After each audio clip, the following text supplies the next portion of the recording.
welcome one and all. Welcome to Brooklyn College. Welcome to the first town hall meeting of the new administration here in New York. My name is Junior George, and today, as always, I'm joined with my good friend. Yeah, Doc Sanders, of course. We're here at Brooklyn College, my friends. The NDC New York chapter, of course, bringing to you one of the first big town hall meeting right here at Brooklyn College. The theme, working together with Grenadians home and abroad to move Grenada forward. Of course, what a beautiful theme. As we try to bring all the highlights to you of what's going on here today, a lot is going to be happening in the background, but we're going to bring it to you as we try to focus on building Grenada home and abroad. And today, the format of the press conference of the town hall meeting is, of course, the Prime Minister is going to speak, have a speech. He's also going to be joined by other members on the panel, and then we will take questions from the panel. We will try our best as possible as well, because we know that there are a lot of people on the live that also wants to, send out their questions. So we're going to try as best as possible to facilitate some questions, of course, from our chat room. And before we say anything else, guys, we want to apologize for the brief delay in the program. We are 17 minutes late. We did promise that we'll be live at 4 o'clock, but there is, in fact, a delay right here. There is a delay right here at Brooklyn College of the event in Brooklyn College, hence the reason why we were a little bit tardy. Nevertheless, the event has not started as yet. In fact, the podium is set. I mean, the stage is set. Everything is set and ready. However, the event is still not. The event still hasn't kicked off in any kind of way. So you haven't missed anything thus far. Well, we don't want to call it a usual event, something that always happens. We are a little late, but 17 minutes gone, 18 minutes, and we are here with you. Yes. And as always, we're going to bring the opening remarks, see some of the people that are coming in. We might have a little chat here with them before everything starts. Absolutely. And, they're going to pass our way. Yeah, our way is a little close to the entrance, so somebody have to pass by. Yeah. We're going to see if we could squeeze them in somehow. Well, of course. And we're going to have a full pack program for you today. It finished about 8 o'clock as we have it on schedule here from 4 to 8. Yes, 4 gone, so we're good. We have opening remarks, prayer. We're going to have remarks from Jumani Williams. Yep, that's the New York City public advocate. We're going to have remarks from the Honorable David Andrew. Remarks from Honorable Joseph Andal, Andrew, address from the Prime Minister and others. We're going to have other questions and answer. We have a section here for Q&A.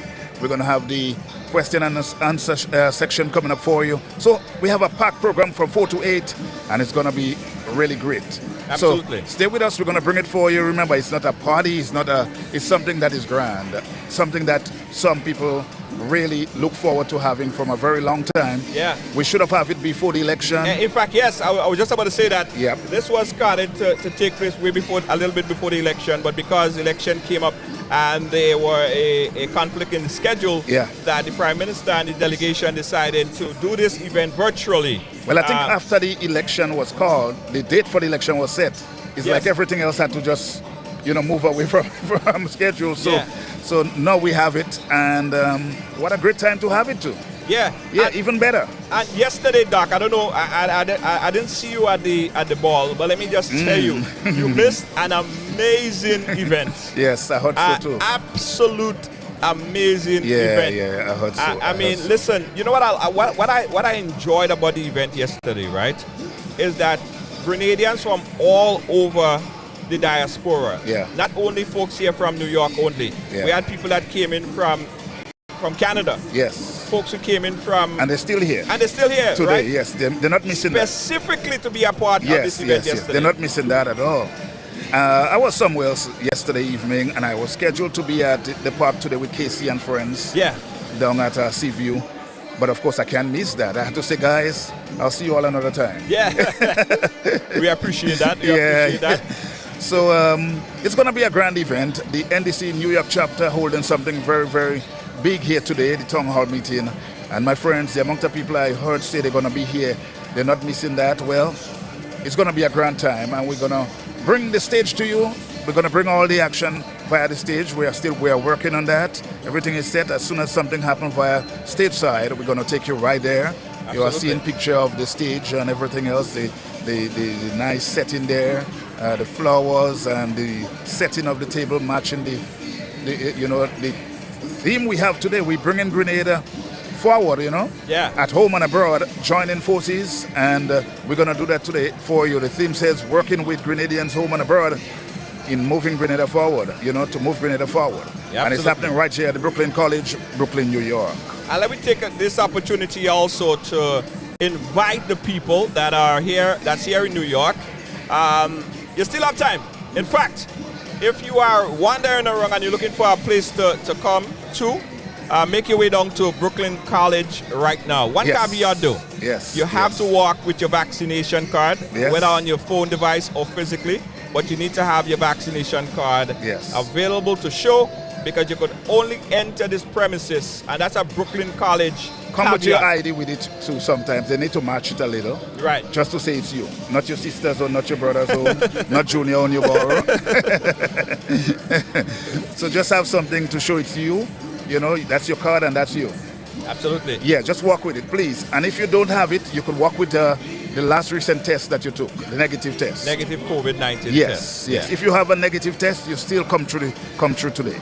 Absolutely. I know you might be staying away because of that. You might be saying, yeah, well, I don't have my card. I didn't take it, but I have a test result that I just did even yesterday. Yeah. The most recent one, please. Just walk with it. Yes. Bring it in. And again, that's a Brooklyn College requirement. Yes. Right? Yes. It's not a requirement from the party. Exactly. Don't put it on the party today. Yeah. It's something that is required by the college, that you must be vaccinated or show proof of a negative test to enter the college here. Yeah. Let's take this time to welcome and big up to the folks that's locked on around the world. Doc, they are coming in, and they are coming in their numbers. We'd like to welcome everyone that's watching. Let's do a quick roll call, guys. I want to see the folks who are watching in Grenada. The folks are watching in Grenada. Whatever, show out some flags or something. Show some flags. Let's see you. Let's big you up. That would be nice. And they're bold, they're going to do that, of course. Yes, we want to see the folks from Grenada. Yes. If you are in Grenada, if you're Grenadian representing Canada, I want you to put your Grenada and your Canada flag. Yes. Oh, the flags are coming, the flags are coming. Grenada. If you are in the UK, if you are in the United Kingdom, I want you to put the Grenada and the UK flag. Thank you, Grenada. And what you could do, anytime you make a comment or say anything, just put your flag by it. So it makes life easy for us. Yes, big up yourself. Tropical Rebel, yes, big up yourself. Yes. Denison Chitram, watching from England. Big up yourself. Greeting from Grenada, Toronto in the building. Yeah. Big up. Yeah. And there are also people in Jamaica. We have some Jamaican friends. We have some friends from St. Vincent and the Grenadines. We want to say big up to you as well. There are some folks watching us as far as Dubai. Imagine that. Yeah, the folks from Dubai. Pamela, big up yourself. Yeah. Once you make a comment, just put the flag so we know where you're hailing from. So if it's from China, we know. Hey, somebody say that they're here in Brooklyn College. Well, that's good. Yeah. Thank you. You're here in Brooklyn College and you're checking us out. This is the crowd right now. We're just starting to build up, Doc. As you said, it's early time. It's early time for Grenadians. Early time for Grenadians still. Typical. That's us. That's how we are. Yeah, and we don't mind that. We like to just step in when things start, not before it starts. Yeah. We like that. We coming in. We fashionable. We got to be fashionably late. Yes. No, the typical thing with us is that we don't like coming and sit and wait. That gets us a little frustrated sometimes. Right. We walk in when something is going ahead. Sometimes food is cooking and some people only walk in when the food is sharing. Yeah, they're never there to help. That's how we roll. So. We entertain you here. We are not comedians, but sometimes we try to be. We make sure we could give you a smile. Yeah. It doesn't matter what event. We'll still bring a smile to your face. Richard, hey, Neckles, how you doing? Big up yourself. Neckles. We're doing well. Thank you so much. Agatha, Jordan, I'll just share up with all your friends. Doc, yesterday, as I was telling you, I was at the ball. Yeah. and I saw so many people that you haven't seen in a long time. Seen in a long time. Right? And man, listen, it was a big reunion yesterday. Massive reunion. Might be even bigger today. Yes, yeah, because they don't have to pay today, you know. So, cousin coming today, auntie and uncle. Yeah, everybody coming in. It's free today, you know. Hey, Hermelin Bernard, big up yourself. Doc and Junior, blessing to you both. Big up yourself. Thank you, Hamid. Trench Tongue in Grenville, the folks in Grenville. Yeah. Big up all yourself. Yes. And we like to also say, guys, we're doing this in collaboration with John Crow, who is assisting us with some of the camera angles. So you're going to see multiple camera angles today. Yes, John Crow is here, yes, and he will be assisting us with some of the angles. And Lacey saying, Lord Junior, you can talk with. Oh my goodness. So you see, the thing don't start. Somebody hit me up, I think about last week. Somebody hit me. Yeah. I love to watch your viewing, but you and Junior, man, you and Junior could talk so much, but man. nothing is happening. Nothing is happening on stage. All of this, there's nothing happening. I have to say hi to my sister too. She said, "Boy, you and Junior, I don't know which one is better." I say, "Girl, we just good. We try to compete every day." Yeah, guys. So nothing is happening on stage. So we have to talk. Yeah, it's not like we can bring you anything. Yeah. I mean, look what we're bringing you right now. Just the crowd so far building. Yeah, nothing start yet. Nothing start yet. And we promise you guys, once the event starts, we won't be talking. All right, we go hush remote. It's just our nature. Sometimes we like to talk. we say that we wouldn't be talking, but we would be talking. Hey. Again, guys, we're live coming to you. This is from Brooklyn College. This is the auditorium here at Brooklyn College, and we are covering this live event. Yeah. It's a town hall meeting for the NDC. The Prime Minister is in town, and he's specifically here for the UN General Assembly. The Foreign Affairs Minister, Honorable Joseph Andel, is also here. Yeah. He spoke yesterday, and let me tell you, the people were so happy to see David. It's like it was a star-studded lineup yesterday. Yeah. The people was chanting and cheering and dancing, happy to see the contingent that was here last night, but they didn't get an opportunity to ask questions. Right. Today, however, they will get an opportunity to ask today. questions. Yes, Q&A. That's the Q&A. My one good friend of mine from England said, what happened? You and Junior didn't do your makeup today. You're sweating already? Don't worry, we'll get our artist, our makeup artist to come forward in a sec. Yeah. As soon as things start. Don't worry, we set, you know. Fix us up. Yes, fix us up, man. Come nice. Nice us up. Give us a little touch here and there, man. Yeah, Honorable Joseph Andel, he was here yesterday, and he spoke, represented well. Yeah. The people really accepted the contingent. We had the Minister of Education who was also here yesterday. Let me tell you something, man. Star-studded team here. Yes. A star-studded lineup here. And we expect that to be transformed on stage here as well. The only difference is that you get an opportunity to ask questions. Yesterday was more of a frolic. Yep. You know what I mean? We had fun, we eat, we drink, a whole lot of food, Doc, by the way. Food, right? Let me tell you, we had so much food yesterday. You know, I missed that, for real. Yeah. It was fun. Yeah. Lots of fun. So as we said, my friends, we have a pack event here for you. Earlier on, we're going to have call to order. We're going to have the national anthem and so forth for you. We're going to have remarks coming up.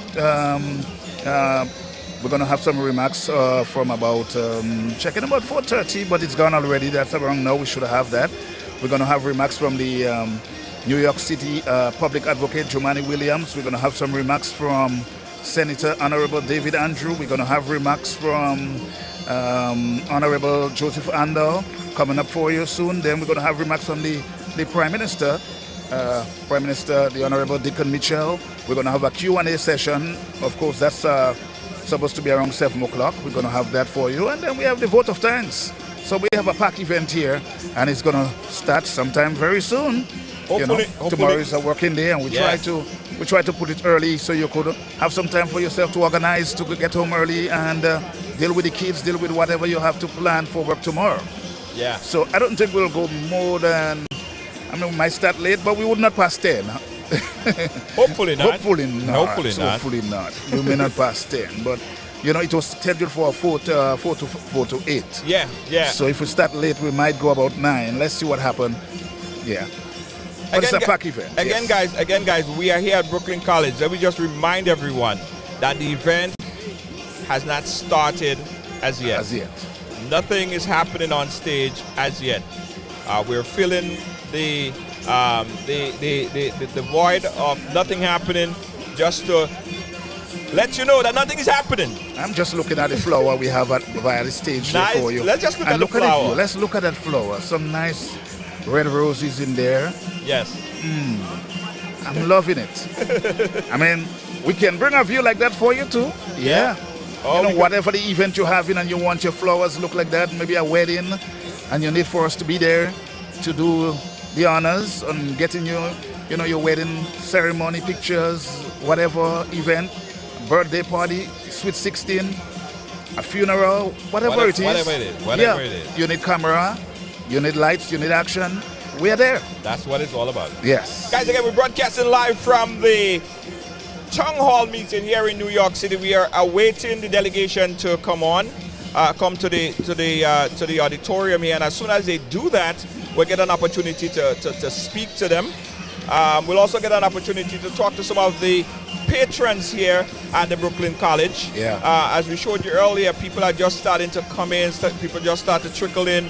The major crowd is still outside because there's a period of processing where they have to verify your COVID-19 vaccination, and only the people that has that card will be allowed in the building again. So if you're home and you're trying to organize to get here, bring it. Don't leave it, please. Yeah. Or walk with your vaccination, not your vaccination, but walk with your last result from testing. You know you're negative, so come with it, please. Just show proof. Yeah. Yeah. Absolutely, absolutely. Again, guys, let me take this opportunity to welcome everyone who just came in. I would say thank you so much. You are here early, and we appreciate that. So what you could do at this point is share the program on our page, because we were just told in our air that the event is scheduled to start shortly. In a matter of minutes, the event should start. Yeah. And it's going on straight from there. We are also expecting that they will provide us with some kind of microphone at this podium here. So some of the questions, we could pose the questions to the panel. That's right. Hopefully we could do that for you guys, so you can start thinking about some of the questions you want to ask the delegation, and we'll try to get it on for you. We'll try to get your questions asked live right here. All right? But this is an opportunity for you right now, guys, to share the program, invite a few friends. The event is scheduled to start in a matter of minutes. In a matter of minutes, the event is scheduled to start. Once it starts, it is straightforward from there. The Honorable Prime Minister, Dickon is in New York, representing Grenada at the UN General Assembly later on this week. That's right. So a group of Grenadians here, actually the NDC chapter here in New York has put together this event. So Grenadian could interface, could meet, chat, ask questions to the Honorable Prime Minister. And we saw people coming in with papers of, people have their questions, because people have some strong concerns about things. People are asking about, they want to know the way forward. The way forward. Yes. I mean, if you're talking about transformation, what are some of the transformation? What are some of the benefits of the transformation for the folks in the diaspora? Yes. How is the folks in the diaspora likely to benefit from all of these transformations? And as one person asked, some of the things mentioned before the election and campaigning, can we succeed with those things? Can we really achieve them? Sometimes we say a lot of things, but can we match them? Can we, live up to them? And people have that kind of questioning going forward, of course, asking those kind of questions, It's going to be a lot. Some of the question, I guess, has been sent forward already, so you prep the people that has to answer the question. I doubt it. I doubt that's the situation. It will be just straightforward. Yeah, the questions has not been prepped. In fact, the question has not been prepped. Okay. The questions will be asked directly from anybody that willing to ask a question. Who's willing to ask. In fact, there are people in the audience right now. We see a video image of the audience looking good already, and people came prepared with some of the questions, asked their questions. Of course, okay. All right. Yes. And I saw this lady came in and she had like a notebook, and her questions is on this notebook, and she said she want to ask the Prime Minister those questions. She's very concerned so she have a few about a couple things, so she have a few questions that she would like to ask. And these are people that were preparing since before the election to ask that question in that special town hall meeting that we were supposed to have. Yeah. And they didn't get a chance, so finally they're getting a chance today. So he's going to be prepared for some of the questions that you have. The panel is going to be prepared. There is not only the Prime Minister here, but we have also Senator David Andrew and others here who will help answer some of those questions that you have. Absolutely. So if you have your question and you're thinking about making your way forward here, you really want to meet the Prime Minister. A lot of people want to take photos with the Prime Minister, of course. You want that photo. I know people came here just to get a photo with the young man today, with the Honorable Prime Minister today. They want to get that photo. It's a special photo. Yeah. And people came here prepared for that. They want to ask that question. They want to meet the Prime Minister, meet and greet. It's also a meet and greet time. Yeah. But you're going to get your chance to do that only if you make your way here, please. Guys, again, if you are wandering around Brooklyn and you're watching us right now, the event just started. Well, it hasn't even started yet. They are just getting ready to start. We just had in our ear that the event would officially start like in about 5 minutes or so. Yeah. So in about 5 minutes, you'll be able, the MC, there will be, I believe there will be 2 MC today, and the event will get on the way.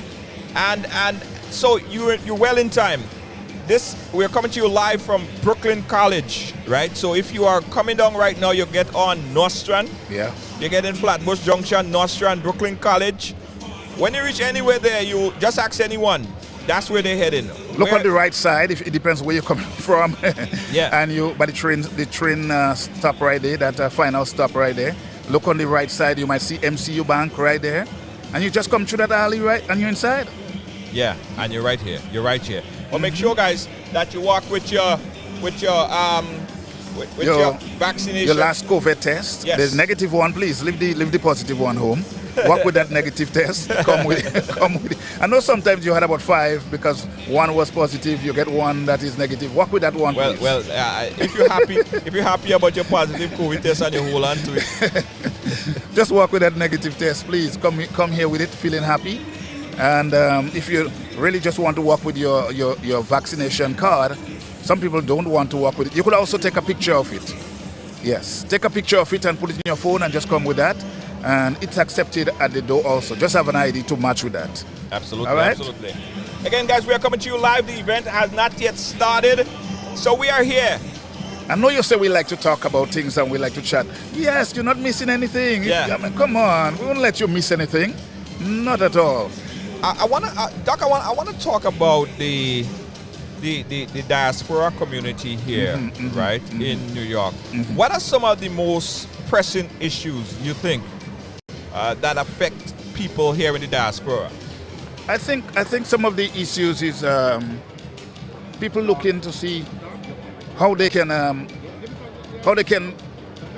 highlight some of the things that are going on in the country itself. How they can contribute. People looking to see how they can contribute to whatever is happening in Grenada. Yeah. People always wonder, how can I be part of what's happening while I'm here? Yeah. I know people ask that question a lot, you know. Sometimes people feel left out with a lot of events, and I think that's where events like this really bring you in. Right. And so you could feel part of what's going on. Could you please take your seats? All right, so they're calling right now for the start of the event. They're asking everyone to take their seats. Indication that the event would soon be started. On stage we have the MC today is Mr. Jerry Hopkins. He's one of the two MCs who will be gracing the stage here today. Yes. Today. And again, guys, we want you to start preparing your questions, because we are and we will be asking some of the questions to the panel, right? I also think, and I want to use this opportunity, guys, to advise everyone that I believe it's time that we move past the partisanship, the partisan, the NNP, NDC, and think about nation building. Country first. Country first. Yeah. The election Yeah. is over. Yes. It's Yes. time now to move forward as Grenada. Yeah. Grenada, Carriacou, and Petit Petit Martinique, Martinique. of So course. the music has dimmed a bit, quite a bit. The MC is on stage, and We could go stateside. Let's let's get go. a little remark. Yes, yes. The Jerry Hopkins on stage right now. Let's go on stage. To the head table, the guests of honor. But again, welcome to the People's Town Hall. First, may I invite to the head table Minister of Education, Youth, Sports and Culture, Honorable David Andrew. Let's give him a warm Brooklyn round of applause.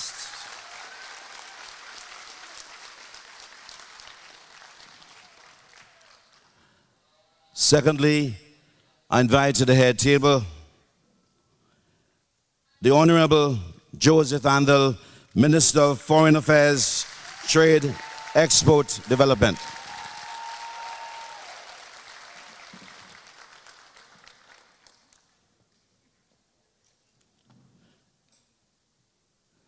Thirdly, may I invite to the head table the Chairman of the NDC New York chapter, Bernard Bowen.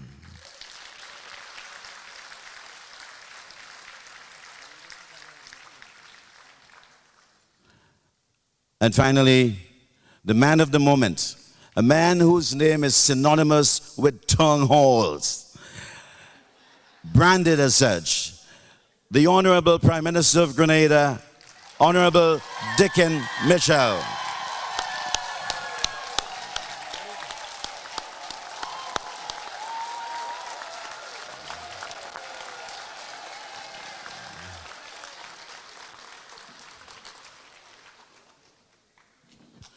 Folks, you may be seated.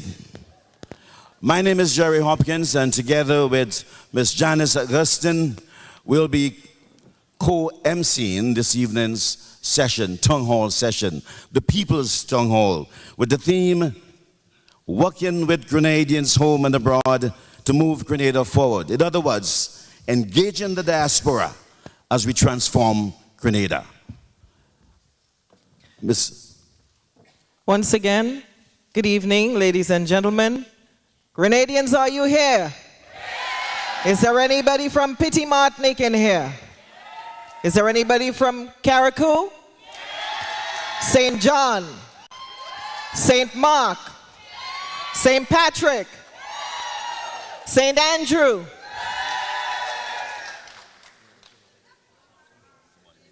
Somebody missing.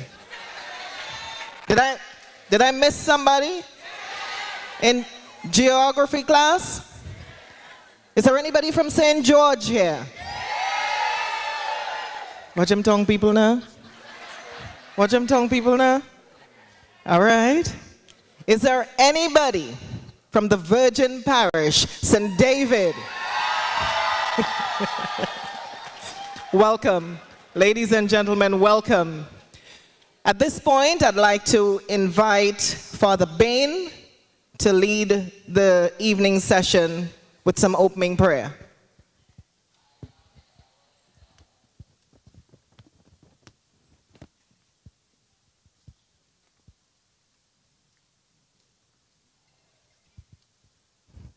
In the absence of Father Bain, Mr. Nick Cox will lead us in prayer.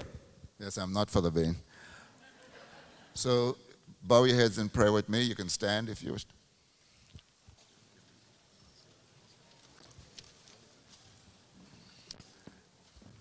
Heavenly Father, we thank you for safely gathering us here today as we celebrate with our delegation from Grenada, the Prime Minister-led delegation. We thank you for a wonderful weekend so far. We have had a successful and enjoyable gala last night. We ask you to continue to cover the government, its ministers, the people of Carriacou, Grenada, Peter Martinique. We ask you to allow the delegation here tonight to present you with words that would inspire us to move Grenada forward. All this we ask in Jesus' name. Amen.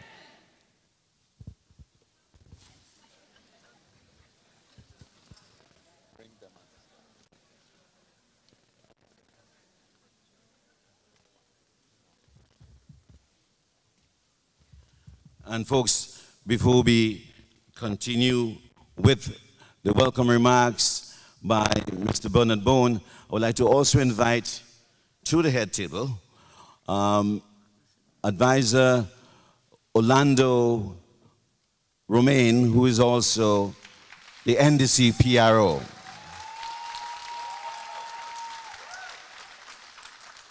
I would also like to invite the Prime Minister's Executive Assistant, Mr.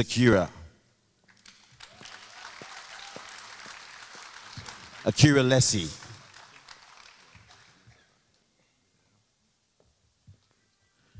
And finally, Ms. Andrea St. Bernard, the Treasurer of the NDC. And folks, without any further ado, as this town hall is in session, I invite Mr. Bernard Bone to give some warm Brooklyn NDC NY welcome remarks.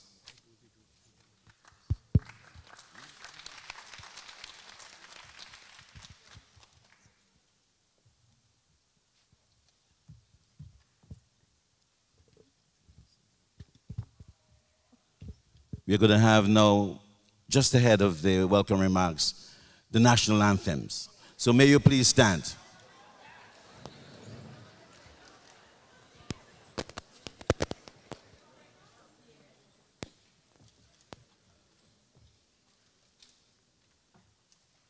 Oh, say, can you see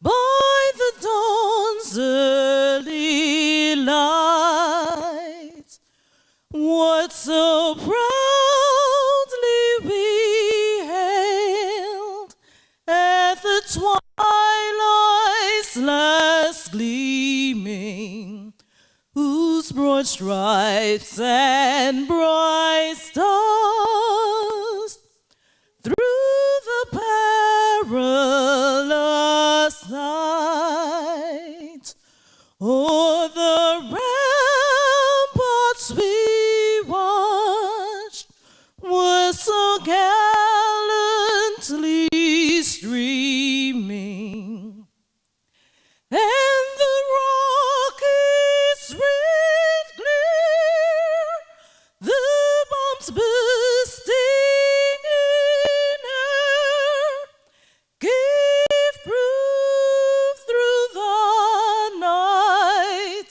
that our flags were still there. Oh, say does that star-spangled banner yet wave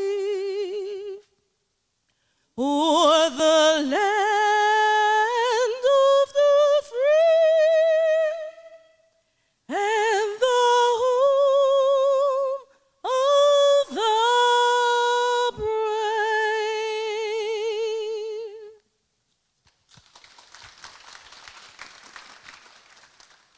Hail, Grenada, land of us, we pledge ourselves to thee. As hearts and hands in unity to reach our destiny, ever conscious of God, being proud of our heritage,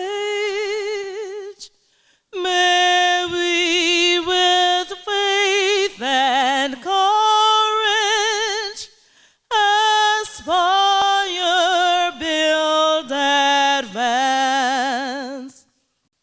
as one people, one family. God bless our nation.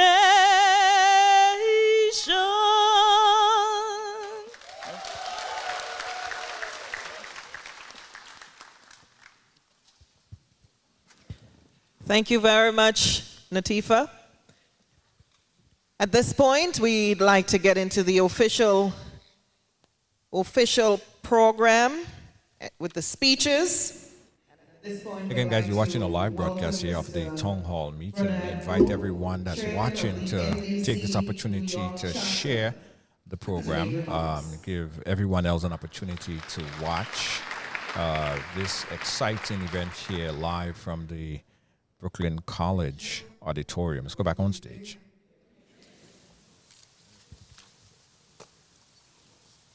Special welcome, Honorable Dickon Mitchell, Prime Minister of Grenada, Carriacou and Petite Martinique, or should I say Carriacou and Petite Martinique and Grenada.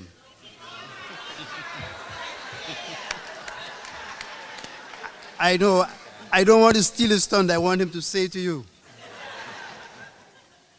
Honorable Joseph Andel, Minister of Foreign Affairs, Trade and Export Development.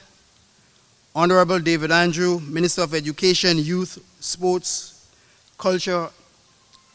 Executive members of the NDC on the head table. Our PRO, Orlando Romaine, and our Treasurer, Andrea St. Bernard. Special Assistant to the Prime Minister, Akira Lessie. Executive members of the NDC New York chapter and members of the New York chapter. And we have some members here as far away as Atlanta and Montreal. Welcome. Special invited guests, members of the press, sisters and brothers, ladies and gentlemen, friends and friends of Grenada. Let us join. I'm inviting you to join with me and give the visiting delegation and Prime Minister Dickon Mitchell a warm New York welcome.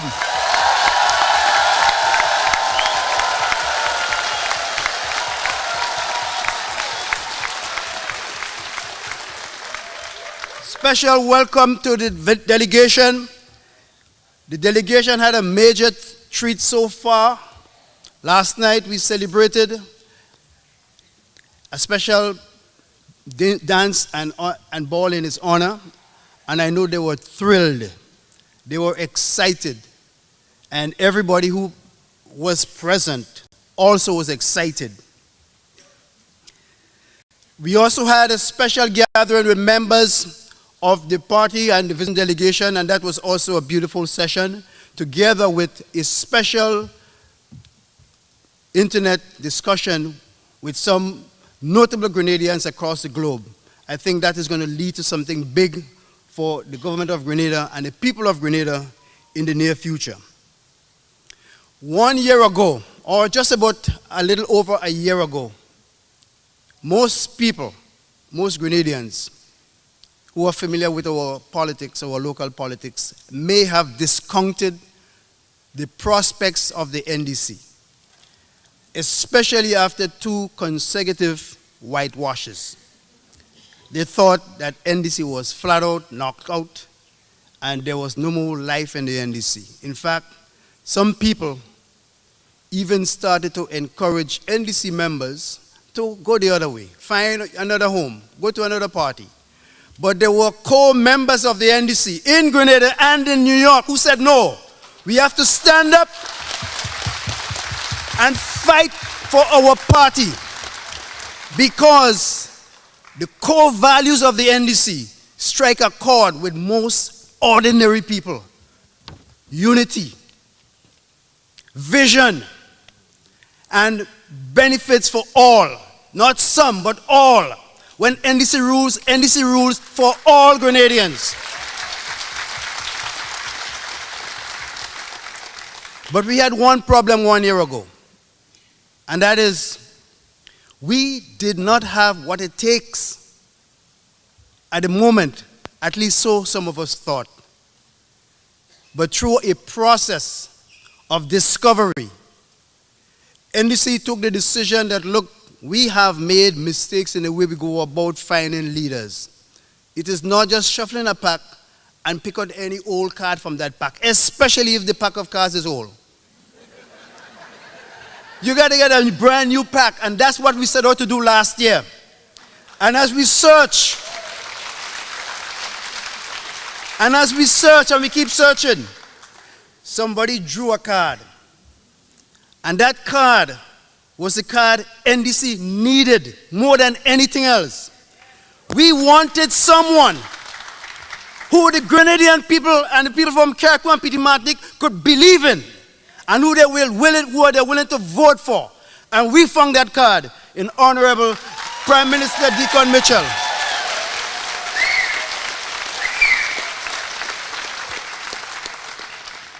So today, that was a card that we played, and that card is a trump card. All right?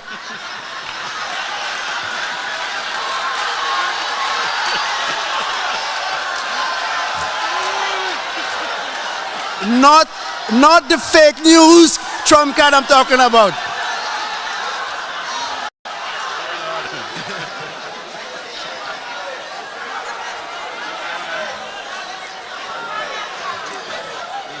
So sisters and brothers,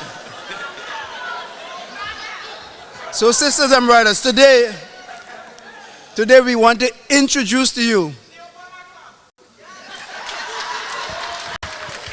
Actually, some of us describe him as the X factor. Something is like a magical factor we didn't have, but we searched for and we found it. All right? So today, we want to introduce to New York, on his first trip to New York, that shining star that we call the leader of the NDC and the Prime Minister of Grenada.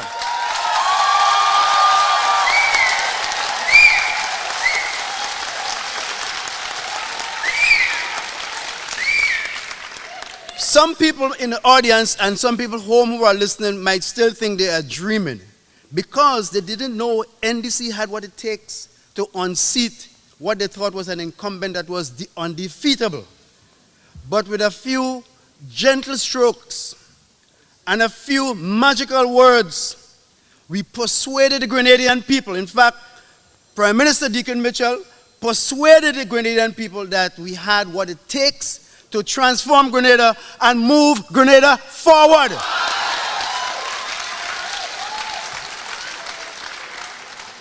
So, ladies and gentlemen, I do not want to take all of your time, so I would once again welcome the delegation, Honorable Prime Minister and his team to New York, and we are going to get a treat today. Thank you very much.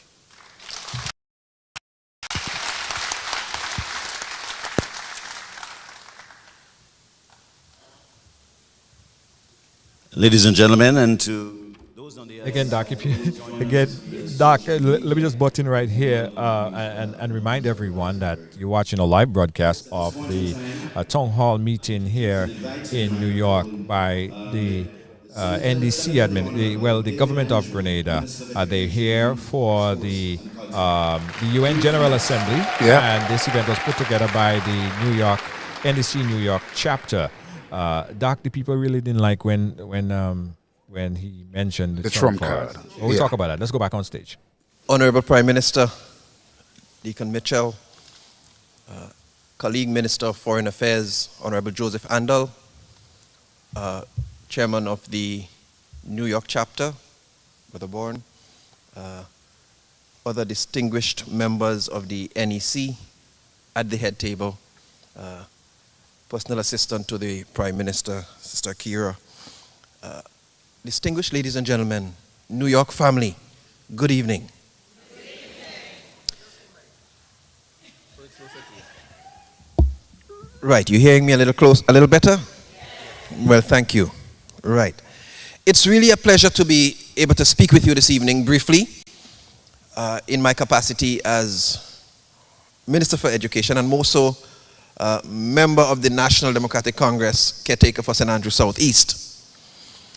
This evening I choose to just share with you probably a few brief achievements that we have been able to accomplish thus far within the almost 3 months that we've been in office, and share with you some projections and some opportunities for collaboration. And then I'll quickly take my seat and wait for the questions you may choose to ask. So, I think one of the clear things that we've been able to do is to inspire the Grenadian people. And this inspiration has come across all sectors. I remember saying after the election, after I voted, the media came, and I said to them, whatever the result of the elections, the fact that there was the rebirth of hope and inspiration and a desire to dream and to want to do, the fact that that alone was achieved within the campaign was a victory, a moral victory for Grenada. Yeah. Thankfully, we got much more, and we got more than just that. But today we have a real opportunity to build on that dream and to see young people, to see our nation, just like the energy we're seeing with you, to see all of that come together to help move Grenada forward. And so one of the key things, one of the achievements is already an increase in the morale of the staff at education. Prior to my arrival as minister, there was a really broken morale of staff. Persons got headaches just at the time they got disembarked of the buses to come to work. Some persons got headaches, walked up the steps to get to the ministry. And some of them would complain, because my background is psychology, counseling, some of them complained that they found an easy air to listen. And it broke my heart. But I can that since the 20th July of June 2022, there has been a rebirth of desire. People want to come to work. People dress to come to work. There's a lightness at the ministry. The morale of the staff has begun to improve and to grow. And we are quite happy about that. And the National Democratic Congress and this new government has engendered that. So that we are extremely happy about. Then allow me to say a couple of the achievements. We might take for granted the fact that within the last couple of weeks, all schools reopened. When we got in there just after the elections, a number of things happening all simultaneously and all quickly, and we had to try to get to not open schools, or to not open any significant number of schools, is a real bad miss. Parents are upset, they need their children back in school. The students themselves run the risk of getting involved in all sorts of mischief. And so we were determined to get them back. And if we had only listened to what some public opinion may have said, we probably would not have had some schools opened. But we got all schools opened. Despite the challenges, we got all schools open. That's an achievement, yeah. And even as I say that, I want to put on record the profound degree of support that we got from principals, teachers, and community folk in seeing schools reopened. And it reminds me of the day when we had that kind of community spirit, where community did a lot for community. The days when we didn't have to depend on a government contract to clean the sides of the roads. I remember those days. I was a little boy, but I understood the spirit of nationalism and pride that existed in those days. I was just a little boy between 79 and 83, but I think I understood that spirit and that national pride that existed.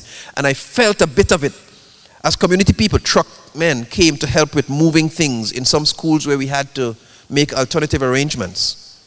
You had people with trucks coming to help. You had volunteer groups coming along to help.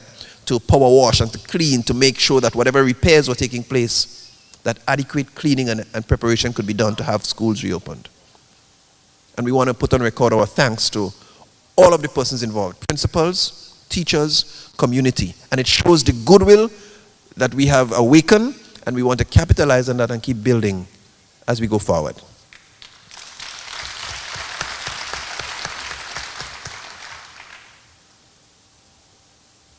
Now, within the last couple of weeks, I have had the pleasure of meeting all the principals of primary and secondary schools, as well as the teachers in charge of pre-primary schools. And we've had very cordial and promising exchanges. And I could only look forward with great anticipation to the kind of collaboration that we are going to have. We cannot, in fact, the Prime Minister made it clear, and we concur, that we cannot continue to have the adversarial climate that existed before if we want to move education forward. We cannot continue to have people wanting to scamper, or people always on edge when it comes to the Ministry of Education. We want to make sure our teachers, our principals, who are in fact our ambassadors to get the work that we want done. We want to make sure that they feel supported by us at the Ministry of Education. We are quite aware, we are not naive, and we are quite aware that it won't be every time that we'll be on the same page. We know there are times when we may have to see things differently. But as I committed to my principals, regardless to what position we have, we promise to treat them with dignity and with respect, even if we have differences of opinion.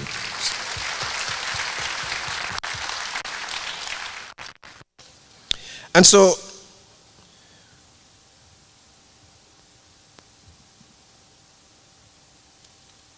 we've been able to have paid the docked salaries of teachers. I mean, and that was done quite early, very early.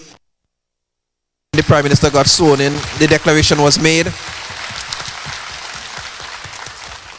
And some persons might trivialize that. But I think the cost of not paying it outweighs the literal cost of what it was. Because over the years we've lost so many things, because we've lost a lot of revenue because we couldn't have sports, we couldn't have games, we couldn't have all of the extracurricular activities that's supposed to help shape and give students the avenues to help develop a rounded life and a rounded education. We lost a lot of that. And a lot of it was stemming out of unfairly docking the salaries. And so it cost us a lot. We lost intercall. And our intercall games are deemed to be second only to Jamaica's mini Olympics, yes. And for those of us who've gone there, you just know what the rivalry. So sometimes I listen to people talk about the GBSS and the PBC and the SAS and all of that. And sometimes when we meet, I meet a GBSS brother. By the way, I'm an old SAS alumnus. So I'm indeed delighted. But when I meet a GBSS old boy, we have to talk about the spirit of that rivalry, because intercall was just not intercall without a SAS and a GBSS rivaling, At least in the boys division. I probably don't want to talk about the high school and the girls divisions at this time. But anyhow. But the point is, so much of that was lost. The debate competitions and all of the things that... So some students passed a whole 4 or 5 years in school and didn't get to experience any of those things. Of course, the COVID-19 pandemic compounded those things and made it a lot more complex.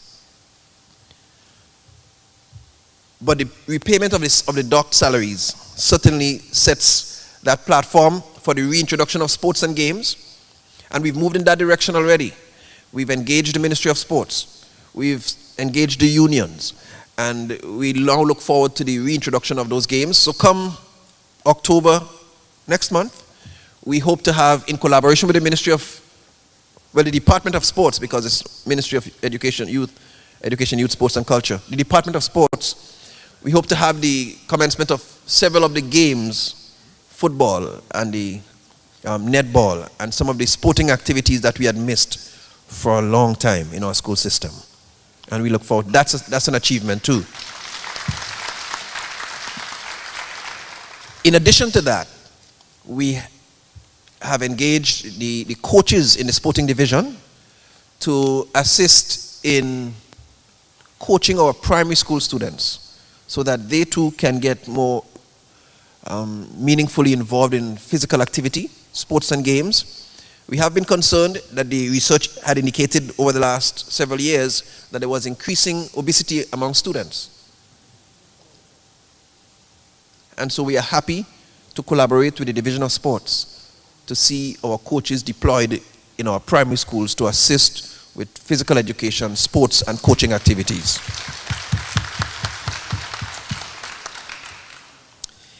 Let me talk quickly about, many of you may have followed the saga with our premier tertiary level institution, the Theophilus Albert Marisho Community College, TAMCC. And we are happy that we have moved past the impasse. Not everything is settled out yet, but we are happy that school has started for many last week, and some are going to start this week. The registration went on. We've put in place the council led by our Dr. Wendy Grenada to take charge of the affairs of the council, of the college. We are happy to report too that there is a member of the diaspora on that council. Dr. Walter Simmons is that person. So when I think somebody mentioned, we are looking for opportunities to engage and to utilize the skills of our diaspora as far as possible, and that's another example. So we thank you for being available and for sharing your expertise. So we know that there's a lot more work to do at TAMCC, but we are happy that we were able to bring some degree of resolve, albeit in the immediate, in the short term, to see the resumption of activity that existed for over 10 months prior. Then one of the things I'm happy to report to you is that we have enacted the policy position to make primary and secondary education charge-free, to remove the fees. And from the time the declaration was made, we have operationalized it, and so now it's passed in the cabinet that tuition fees will not be applied to students at primary, secondary. We are going to move to TAMCC eventually, but we don't want to bite out more than we are able to chew at this point. So that's coming, but bit by bit. So not only have we removed the fees, but we have moved to increase subventions to schools to make sure that no school felt worse off or in a worse off position than before we made that or took that policy decision. And so by the end of this month, all schools will receive a fee prescribed per student per term in keeping with what was withdrawn from them. So no school will be left behind or left in a disenfranchised position. And we are happy about that achievement too.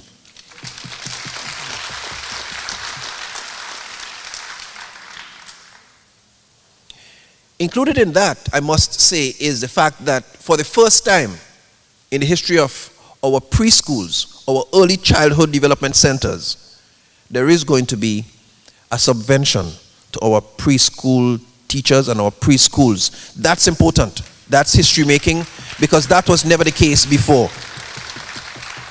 And so a monthly subvention for the upkeep of schools has now been commissioned.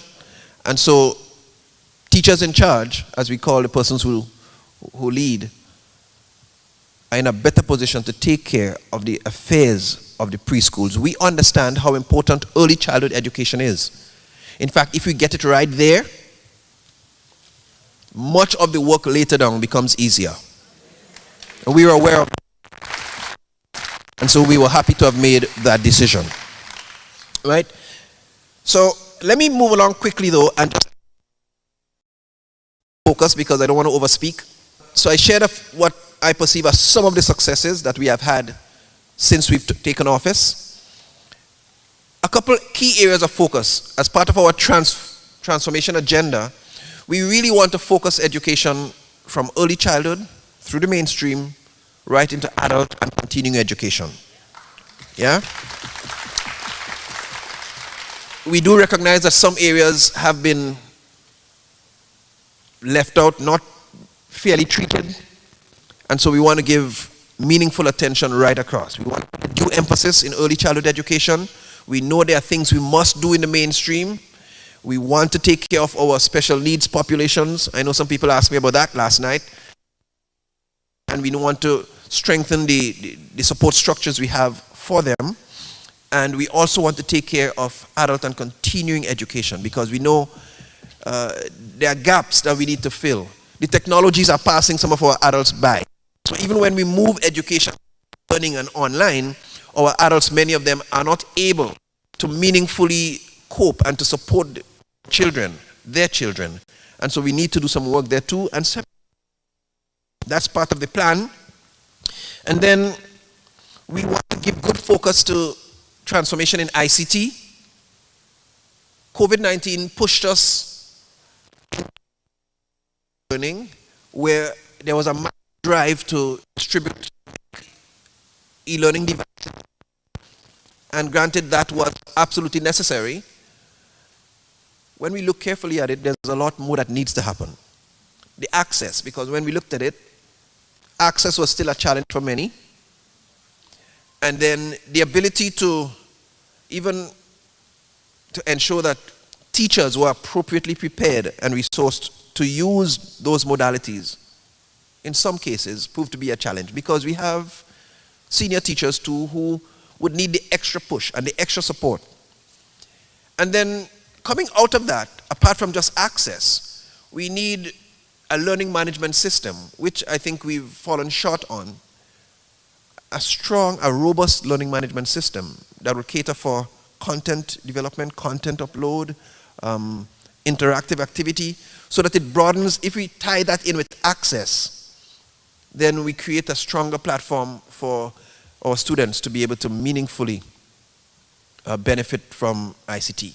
Along with that is a clear focus on areas like artificial intelligence, robotics, and coding.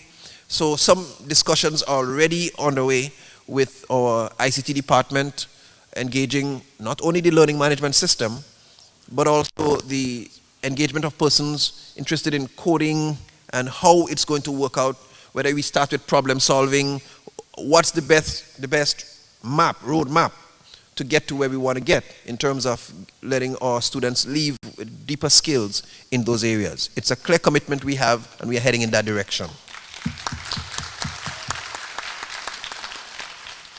Right.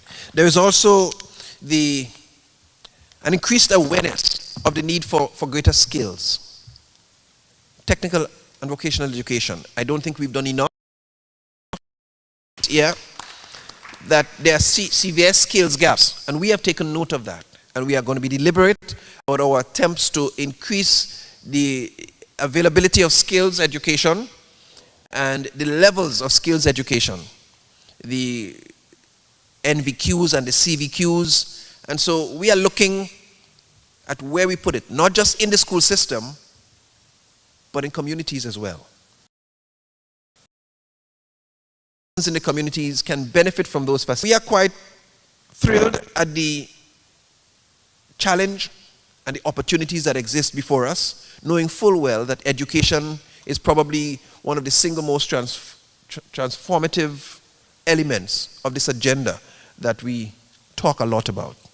And so we look forward to your support, your collaboration. Feel free to be a part of the conversation. I said that last evening and somebody took me up to it.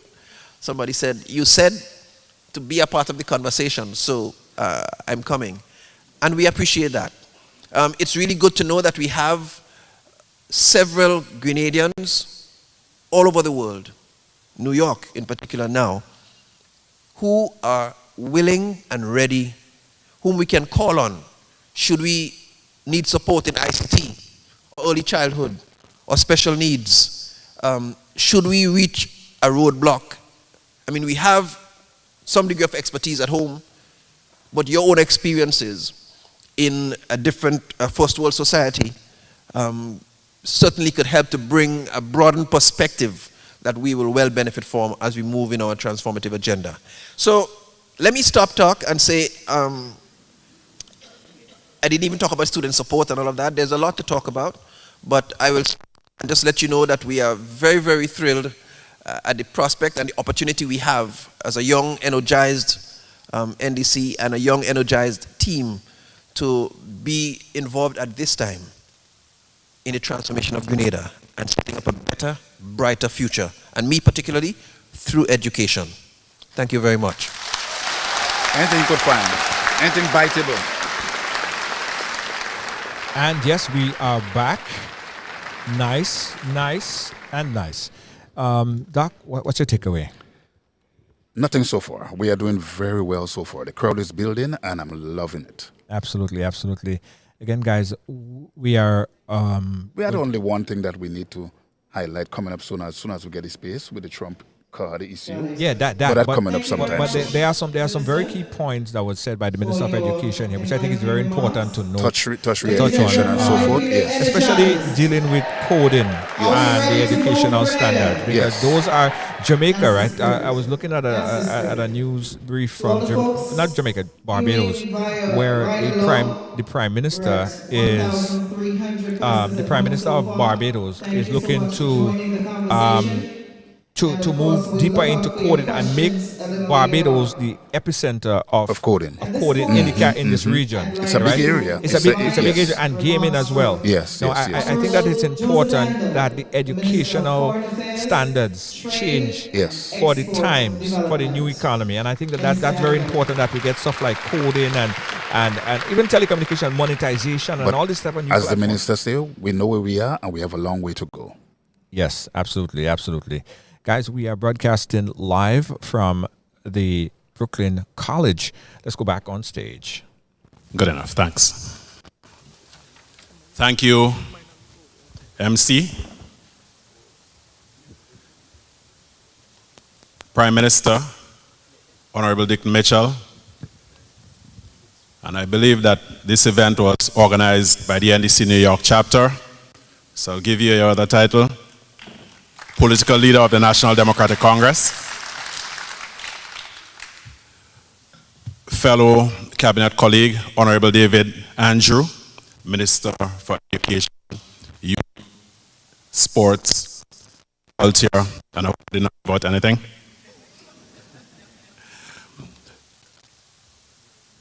Treasurer of the NDC, Sister Andrea St. Bernard, Public Relations Officer, taller man than me,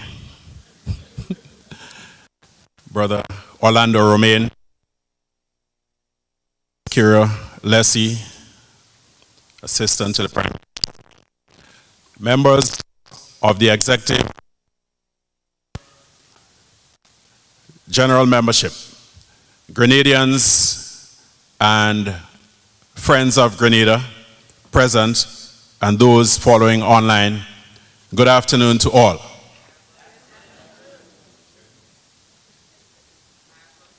We're a bit late, and I do not want to speak too long, so don't bother that you see me with the water here. If I stay more than 10 minutes, stone me with marshmallows. Folks, I see a famous Calypsonian in here. And he sang many years ago, but I see two Calypsonians smiling. And funny enough, the one I was making mention of is a former schoolmate of mine, not classmates. I think he has torn up a couple more calendars than I have. And the other one is a former student of mine, the big bad beast. Welcome. The Flying Turkey, some years ago, sang, "We have come a long way, but we still have a long way to go." And that is so true.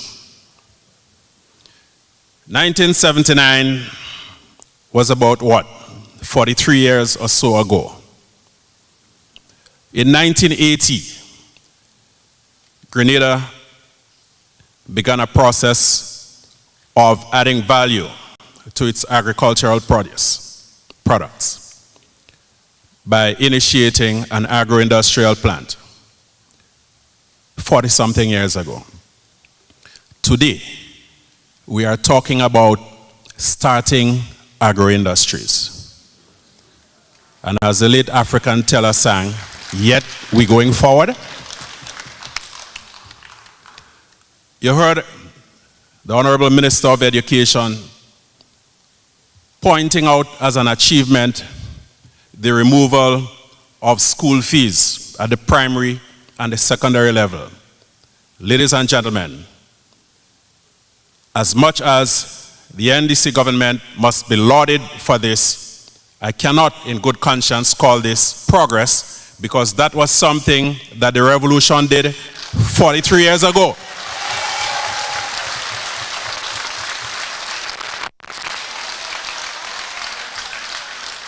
So what it tells us is that we have been on pause, or worse, in reverse gear for the past 30-something years.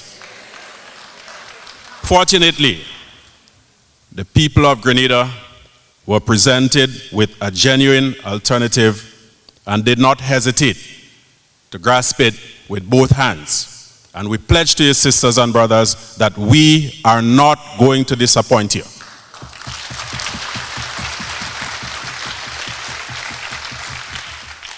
The theme of this afternoon's event is working with Grenadians, home and abroad, to move Grenada forward. And this is a recognition that in the NDC, we do not create any artificial distinction between our sisters and brothers who reside in the homeland and those of you who have had to migrate to find opportunities that were not readily available at home.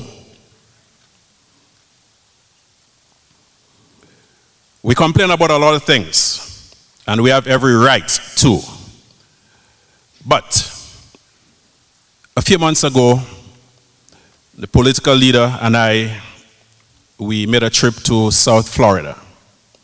And we met a young man by the name of Freddie Figures. Funny enough, just a few weeks ago while browsing the internet, I came across an article on the BBC website about him. And so I was pleasantly surprised to be sitting next to him just a few short weeks later. That is a young man who faced a lot of adversities in life. But each one that came his way, he saw it as an opportunity to do something, to make something, to invent something. And this is the approach that we need to take as we strive to move Grenada forward. So for example, you go to any grocery store in New York or in St. David's, and you're very unlikely to see anything labeled made in Grenada. Should we cry and fret about it? Maybe, but the enterprising ones among us must see that as an opportunity to do something, to make, to produce something, to put Grenada on the labels and to put Grenada on the map.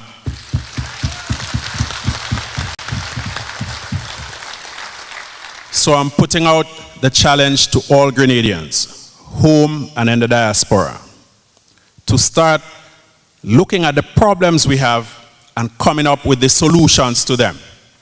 When was the last time any of you had a Tanya log? Right. When was the last time some of you had some oatmeal? Right. Do you know where oats are grown? Have you ever seen a tree or a vine, whatever it is that it grows on? No. But we all know what Tanya looks like. So what is stopping us? Those with the technical expertise, those with the financial resources to start making log in a bag. I mean, you could come up with a sexier name than that. So this is a kind of challenge that as Minister responsible for trade and export development, I'm throwing out to you. Put your technical expertise and your money into the future of our country. We wish to engage the diaspora meaningfully. I remember saying some 7 years ago at a forum similar to this somewhere in Brooklyn that in the NDC we do not see the diaspora as a milking cow, that when you want something you go to them. We have to take the engagement and apply a measure of reciprocity to the relationship.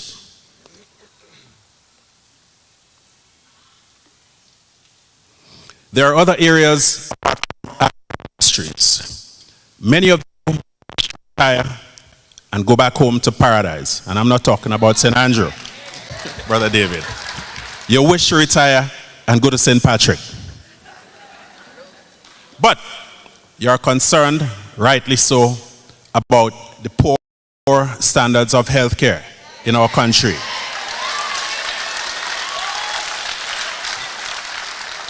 So looking for the next Freddy figures to step forward. Use the expertise that you have gained here and elsewhere. Use the capital that you have accumulated over the years. Team up with your friends. Put a proposal to the government and let us work to move the healthcare system forward.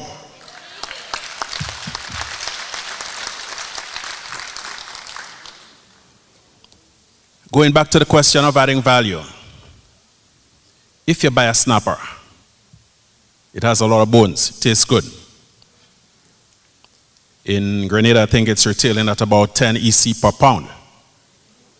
I'm not sure that the ordinary Grenadian can afford to buy a pound of filleted snapper.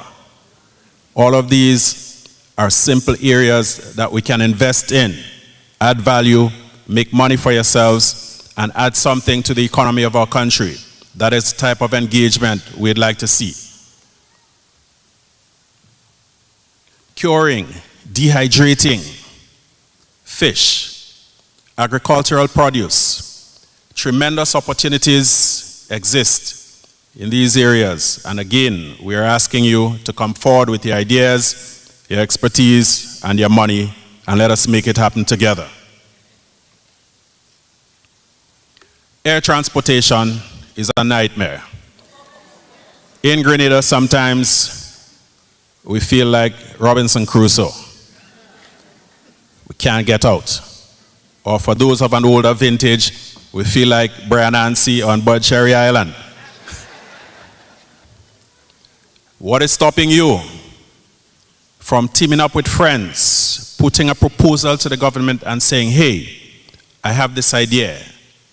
I can purchase or lease 2 aircraft, or maybe 1 to start. We had Air Grenada many years ago. That disappeared. Please don't ask me who made it disappear. I'm not going there.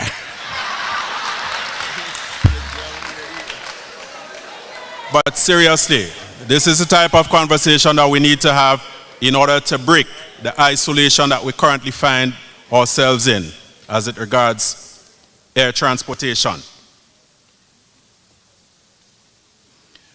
In the field of foreign relations, we know that traditionally we look towards North America, Europe, our Caribbean sisters and brothers, unfortunately to a lesser extent. But the world is bigger and wider than that. And our government is committed to deepening and widening our relationships with the rest of the world. And to that extent, we are going to make very deliberate attempts to cultivate relationships with the mother continent, our sisters and brothers in Africa.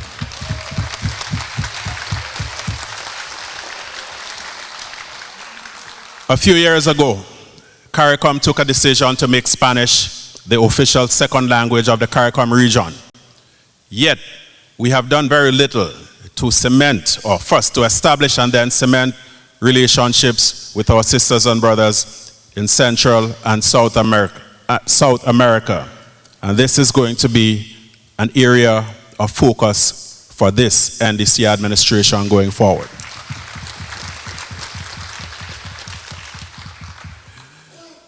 We are going to professionalize the Foreign Service.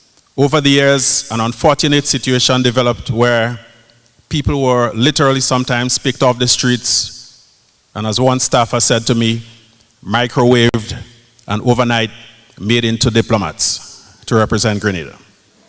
People of dubious origins and character helped to bring shame on our country.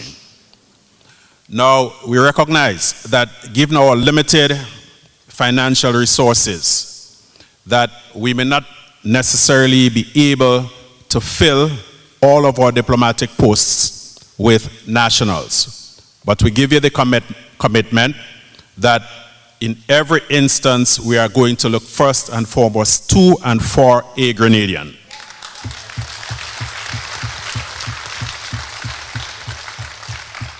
We are going to provide the necessary training. We are going to go on an aggressive recruitment drive to make sure that the best and the brightest among us are out there representing our country.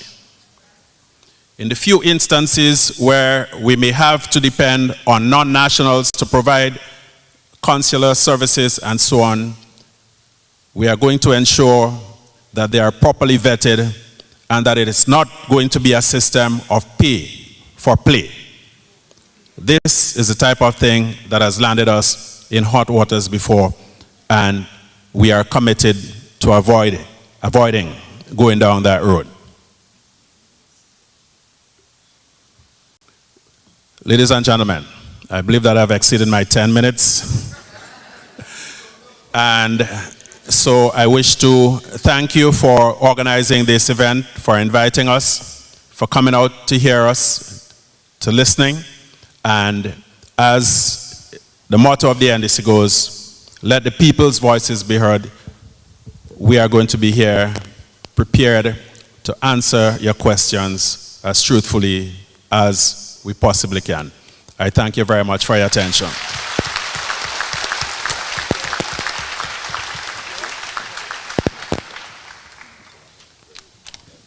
Again, guys, you are live inside of Brooklyn College. I also want to say really quickly, guys, that we will give the folks on the broadcast an opportunity to ask questions to the panel, right? So you can prepare your questions. I'm working on getting a microphone over to our area broadcast booth right here, and as soon as that podium is open for questions, we'll try to pose as much questions as they will be able to take from the live broadcast. But there's still an opportunity, guys, and if you want, share it, put it on a page, invite others to watch.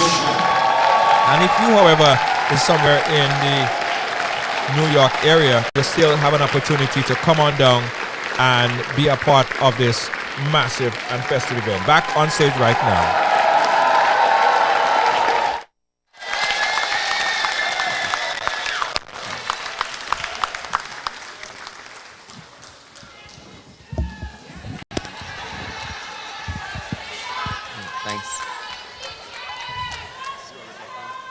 Thank you. Thank you. Thank you, New York.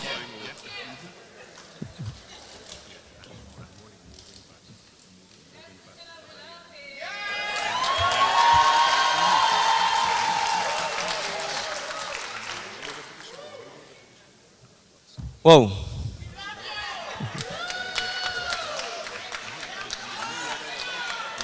Good afternoon to, well, it's evening, almost. Good evening to you, the wonderful audience of New York City. It's an absolute pleasure to be here. And I checked the program I was given, and the program says at 5:30 it should be question and answer. And it's 5:30. And the hallmark of a town hall is that we should be hearing more from the tongue and less from the people at the podium. So we have two options. If there are mics in the crowd, the mic should be given to the audience. And I'm happy to start the question and answer right off the bat.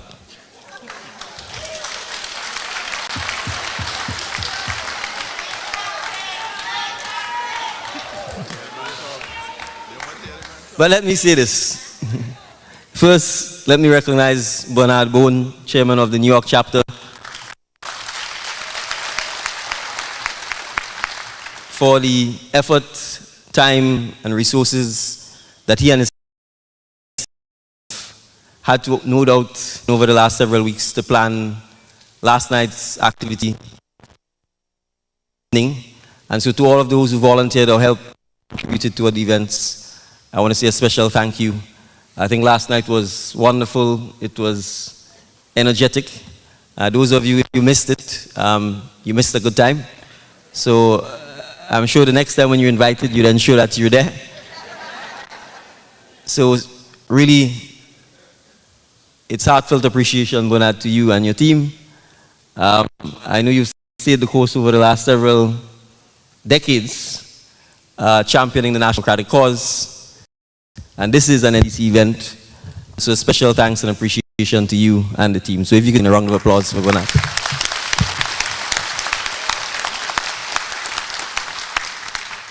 To my colleagues Andrea and Orlando, who've journeyed up as part of the National Executive of the National Democratic Congress, they are part of the team who 10 months, 11 months ago took the leap of faith and chose the National Democratic Congress out of all of the other organizations that they could have joined. And that was testimony again to their belief in the principles and the values of the National Democratic Congress. Without principles and without values, you blow in the wind. And it will take you in any which way it desires. And without a compass.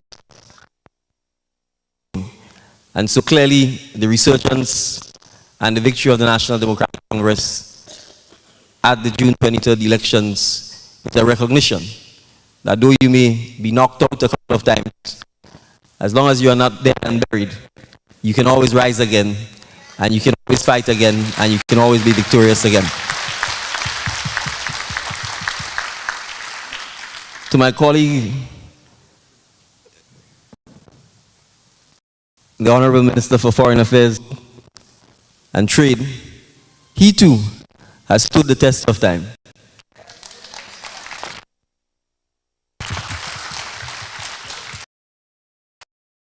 Listening to his stories, I think he's been in public service or politics through one way or the other since the 1970s. He's persevered, he's never given up, and the people of Trinidad, we are fortunate to have him as their parliamentary representative. Because he too has suffered under the hands of don't go there.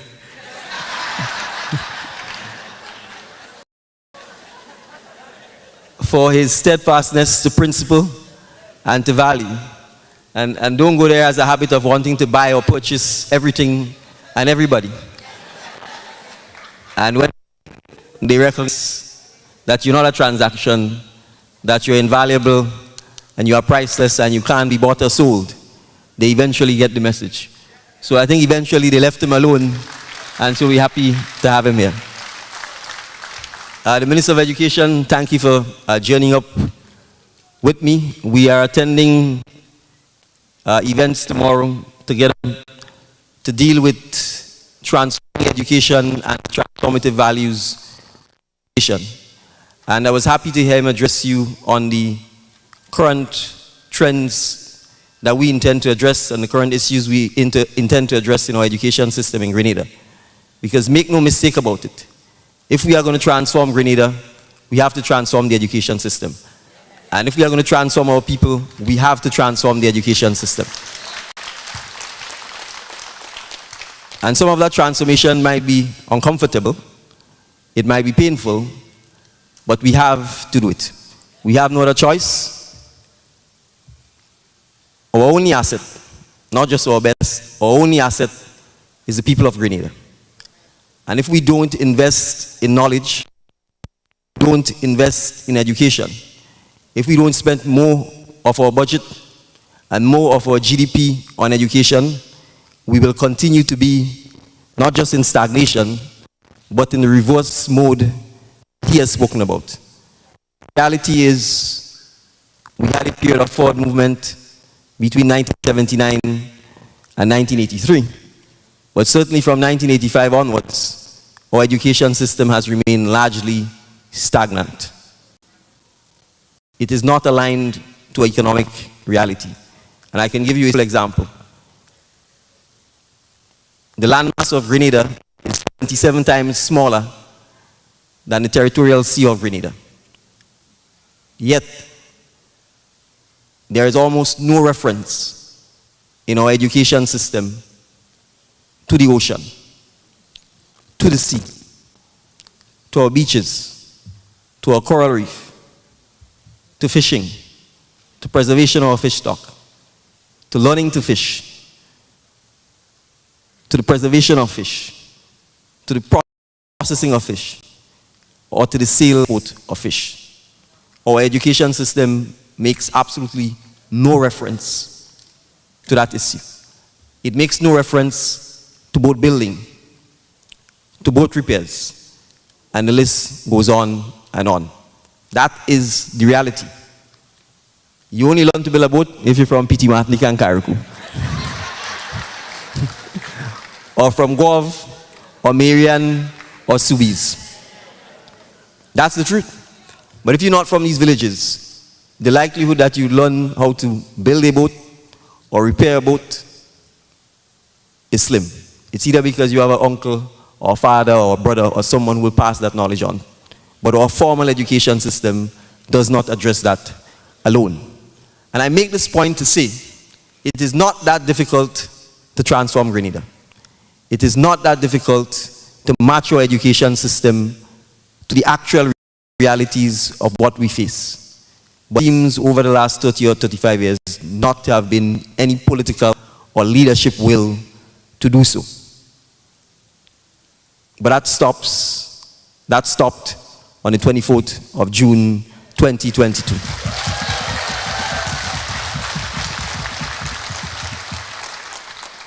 And so the focus on vocational education, the focus on skills training is going to be paramount as part of the education process.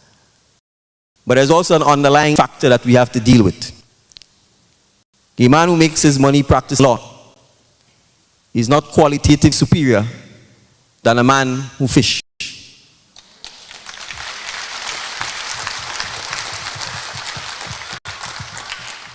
And we have to make it known, particularly to our young people, that you're not less of a man because you're a tailor or a carpenter or a shoemaker or a bus driver. So that we could shift the mindset of our young people so that they don't feel that to arrive, you need to be dressed in a suit and tie, or you need to be dressed to make money, ultimately to be able to lead your country. And that is part of the mindset we need to change. And the diaspora is uniquely placed to help us change that mindset. Because I know many of you don't make your money practicing law or practicing medicine. And the Uncle Sam dollar doesn't ask you whether you made it as a painter or a lawyer or a carpenter or a bus driver.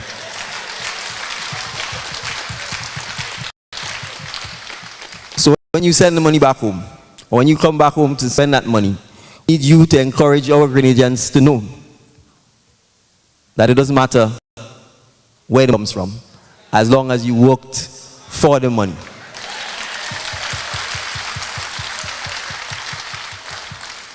And so when we talk about transforming Grenada, it means having these kinds of conversations and opening up, and I'm going to use this word here, leadership of Grenada. It is not the politicians alone who are going to be able to accomplish this. If we do not, as Grenadians, those of us who are in a position to advocate, to do, and to implement, if we do not take Grenada by the scruff of its neck during this period, and I mean this, we are going to lose the opportunity to do so. Because we are fighting a culture and a counterculture. Over the last 30 years, we've had a culture in Grenada which says government must do everything. We've had a culture which encouraged people not to work. we've had a culture which has said it is okay to be poor. It is okay to fight for the crumbs of the table. So our people fight for the jobs that pay the least. And it's a mindset that has been fostered upon them purely to buy their votes, to create a reservoir of votes so that people can be transacted. So if you don't vote for me, I don't give you little crumbs. And that has created an entire generation of Grenadians who we now have to re-educate to say, you shouldn't just want $1,000 a month. You shouldn't work for $800 a month. You shouldn't work for $1,200 a month. You should be working for substantially more than that.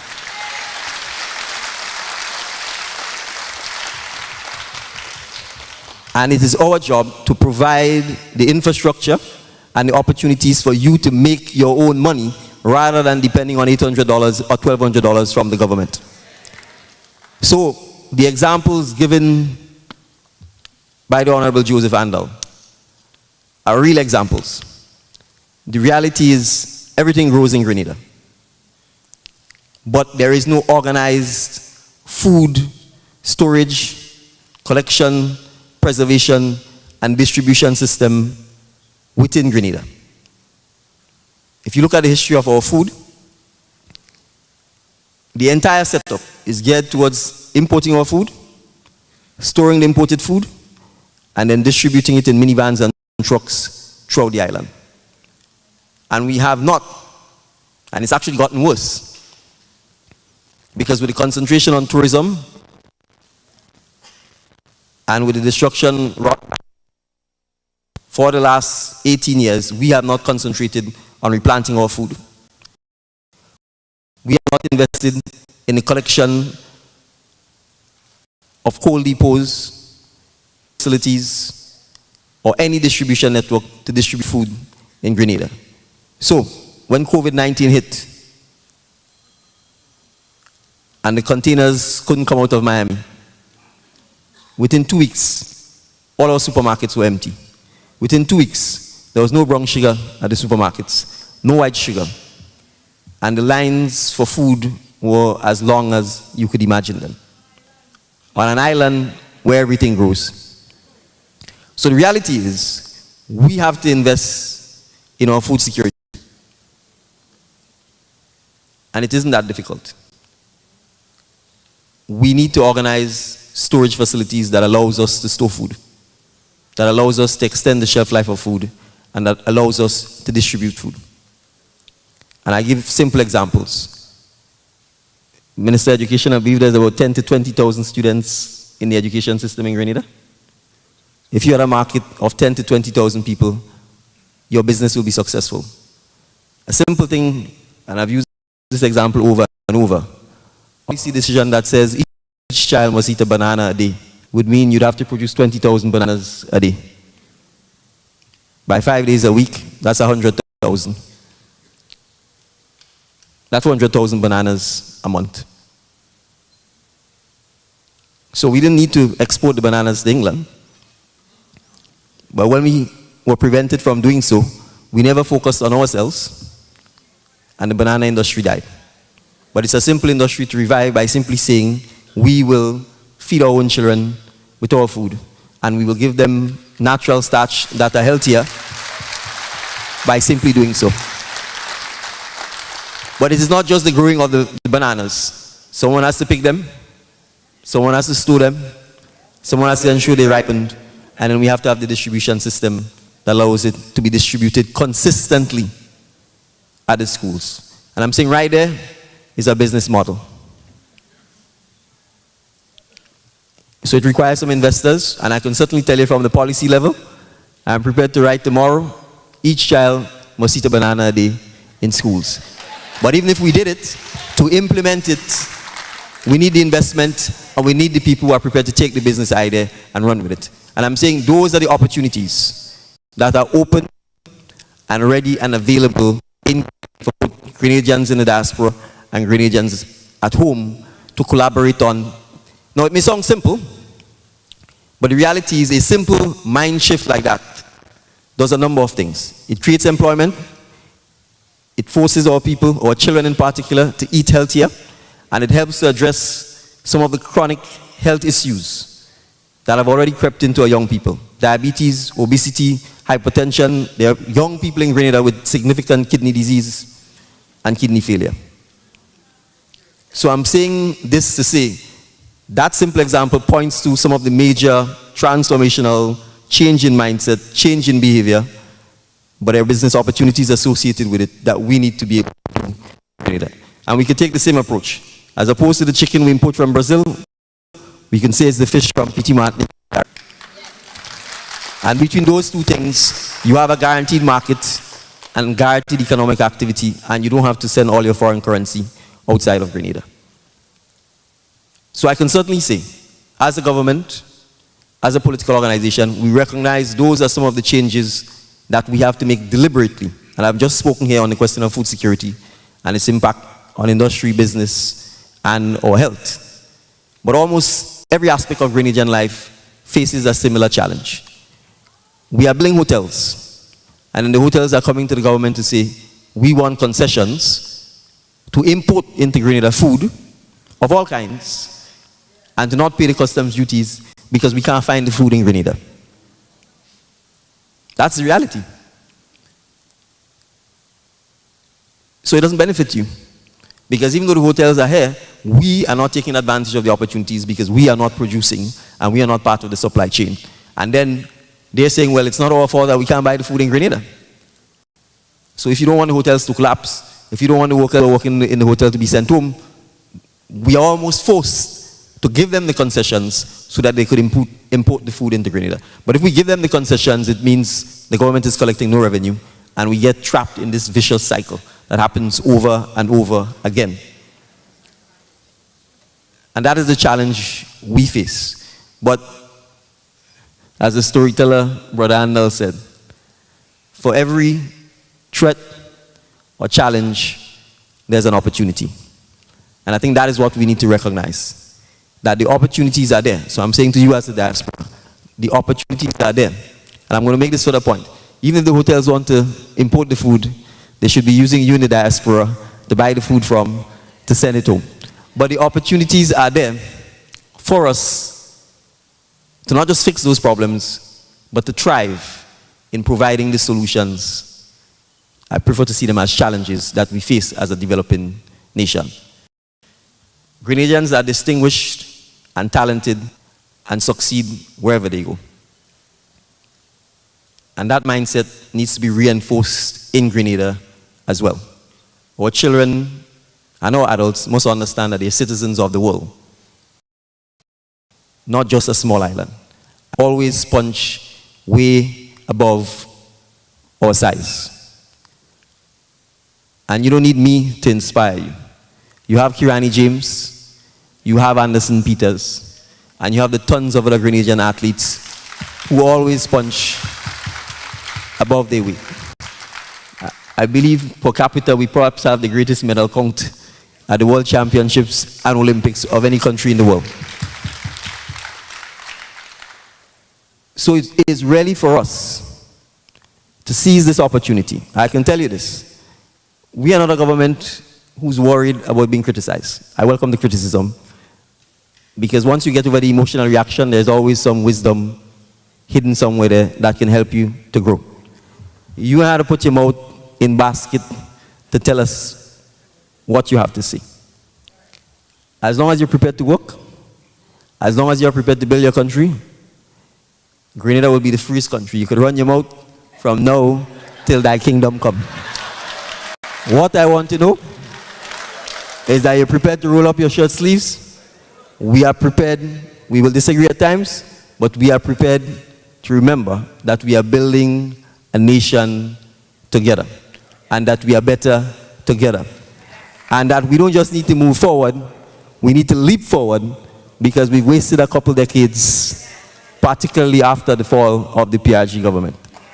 So, I said this was question and answer, and all you make me start to talk. And I feel like I've been talking. You might have to throw marshmallows at me. So, This is question and answer time, and I'm happy to entertain your questions, your comments, your suggestions until we call it quits. So thank you very much again for your support.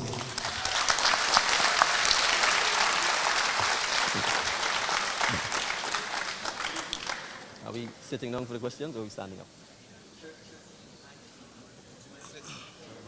There's a mic here.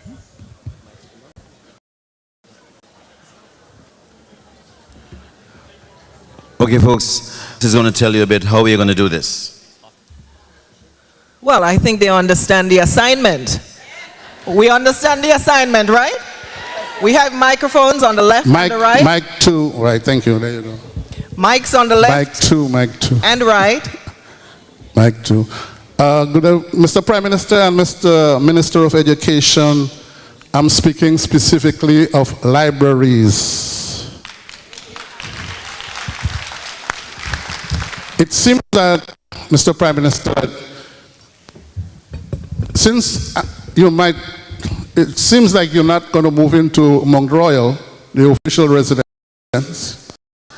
So maybe we can turn that house into our National Library and Museum, and the grounds, since it's surrounding or close to the Parliament building, turn those grounds into our National Zoo or Botanical Garden.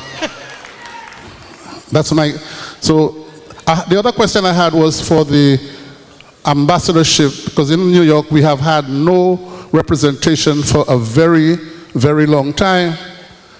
And somebody, anyway, I'm going to edit that. So we need to know about some representation here in the diaspora in New York specifically, as it relates to our consulate, as it relates to our ambassadorship. And now there's an ambassador for the UN, but nobody knows who that is. Never heard of her, sometimes very far away. Thank you.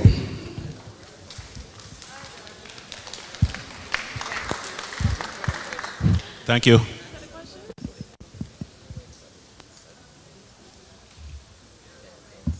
Regarding the question of ambassadorships and filling diplomatic positions, we are currently in the process of working on that, and we wish to assure you that we have not rushed into this simply because we want to get it as right as possible.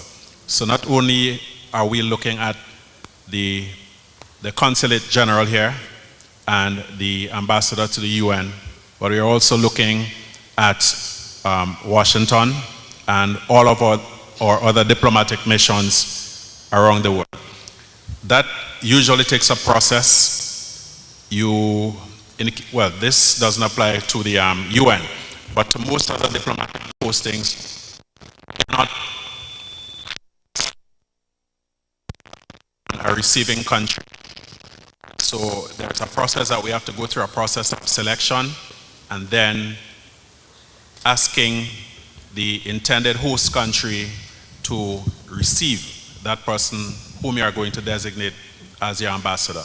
After that is done, if they're accepted, then we have to go through another process that unfortunately has to be considered outside of Grenada, which is a discussion down the road. I hope I answered your question.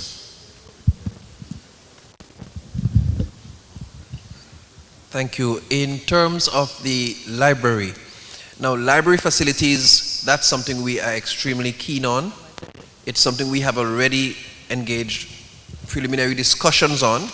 In fact, we've recently visited the library as part of our initial assessment of the facility with a view to taking the most appropriate course of action, whether it's immediate repair or relocation.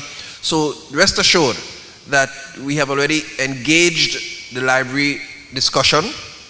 As we speak, there is digitizing of the archives of the stuff there, so that it's an ongoing process, but sooner than later you would hear some public discussion about our position on the National Public Library, and not just the public library, but other libraries across different parishes. Thank you. We will entertain a question from gentlemen on the other side of the room. In the meantime, I'd like to try exchanging the mics. Let's see if we have better success. No problem. Yes, sir. Good evening, Mr. Prime Minister, and good evening to the head table. Let me first congratulate you on that victory in June. Thank you. So thankful for that. It was a breath of fresh air.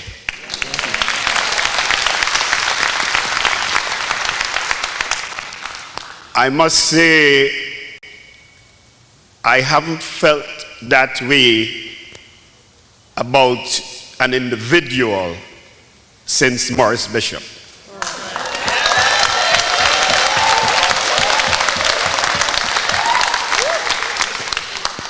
And I just want to make a suggestion this evening. I want to be short.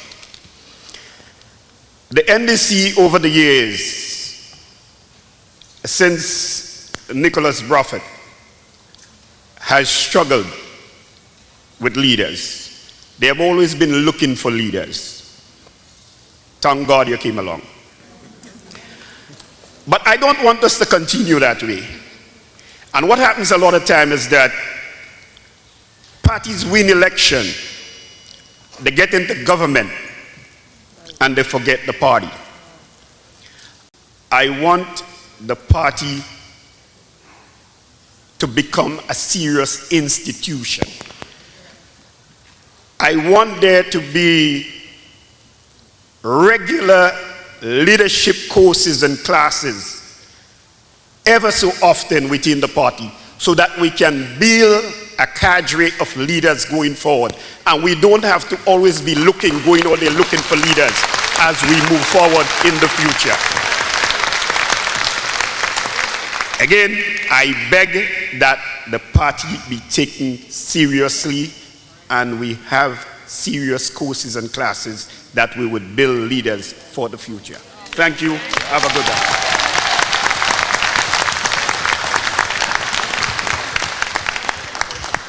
Thank you very much for the suggestion.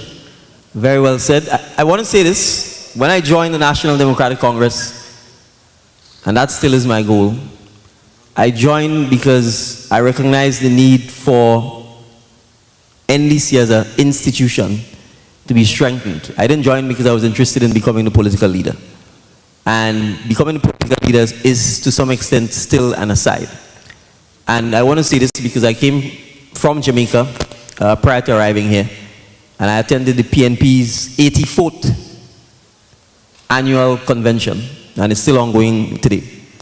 And Jamaica is only 60 years as an independent nation, which means the PNP existed prior to Jamaica's independence. Now, in the context of Grenada, there's a political organization that is now essentially defunct, which, if party building and institutionalizing of institutions and paying emphasis to it had happened, which is the GULP, it too would have been celebrating 70-something plus years or so as an organization. But it is not. And it is not because we do not, and our political organizations, as you pointed out, have not invested in the institution.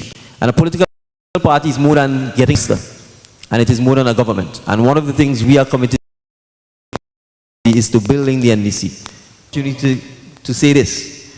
One of the goals under my leadership is to have a party headquarters owned by the party and the membership of the party, so that that could symbolize an institution that not just party members, but the citizens of Grenada could use. So the aim is to build a multi-purpose center that functions as the party headquarters, but that can be used to serve all the citizens of Grenada.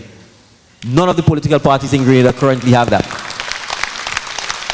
And this is just one of the stated goals under my leadership. But on the question of leadership, and on the question of training and educating, it is absolutely crucial that we do so. And that is one of the things, that's why I said your suggestion is well made, and that is one of the things I am committed to. And I will say this, although I know some people don't like to hear it. That is part of the reason why I've said I'm doing this for 10 years. Because we have to make sure that we build the next generation of leaders to come. Amen. And you cannot do that if you want to grab on and hold on to office until people have to kick you out. Exactly. Thank you. We entertain a question from the right side of the room. Hi, Mr. Prime Minister and representatives on the panel. So my name is Janelle Lord, and I am a registered nurse here in New York, and I'm also a member of the Grenada, Carriacou, and Peter Martinique Nurses Association. So basically, most of our members are very passionate about going back to the islands and giving back of our services, donating our services to do like health clinics, etc. Because as a nation, you know that we are getting more unhealthy, whether it be here or back home. So my question is if there's already like policies or with the Ministry of Health so that we can more streamline us being able to go back to the islands on our own time to give back. And I think my president across the hall might just build on that a little bit. Thank you. All right, thank you very much for the question. And to the nurses and all of the other healthcare practitioners who have in the past donated their time, their resources, their effort to helping improve healthcare in Grenada, let me extend my profound thank you and gratitude on behalf of the citizens' home. This government, and I'm saying this because I'm aware that it hasn't always been like that, is open and completely receptive to receiving assistance of all kinds from the diaspora, particularly when it comes to healthcare. So I'm giving you the personal assurance that if you meet any roadblock or any obstacle or any bureaucratic snafu, then you can hold me and the Minister of Health responsible to ensure that we clear those up so that we can benefit from your assistance and from your expertise. Because the truth is, we need it. The population knows that we need it. And the days of pride and all of that are over. And I can give a simple example. Oral healthcare, dental healthcare. A couple of years ago, pre-COVID, I think it was 2018, a group of CARICOM nationals led by a Grenadian dentist out of Toronto visited Grenada for a week.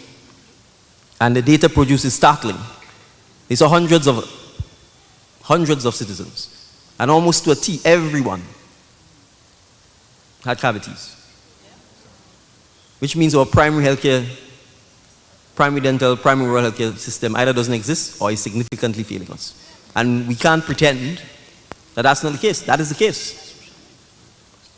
And significant investment has to be made in that area. But in the meantime, we need the help. We should be welcoming the help. And as a government, we are committed to ensuring that as a starting point, basic primary health care is improved and is invested in so that our people's health care can improve as we go along. So to the Nursing Association, we want to put in place a national volunteer association, both in Grenada and outside of Grenada, so that we can give official recognition to our volunteers who have the expertise, irrespective of your particular field of interest. Obviously, it will be based on your expertise and the area, so that we can mount a National Volunteers Association that has official recognition and sanction from the government to go into our communities and do the volunteer work until the government is in a position to do it itself. And even if the government is in a position to do it itself, so that we can help improve the healthcare on the island.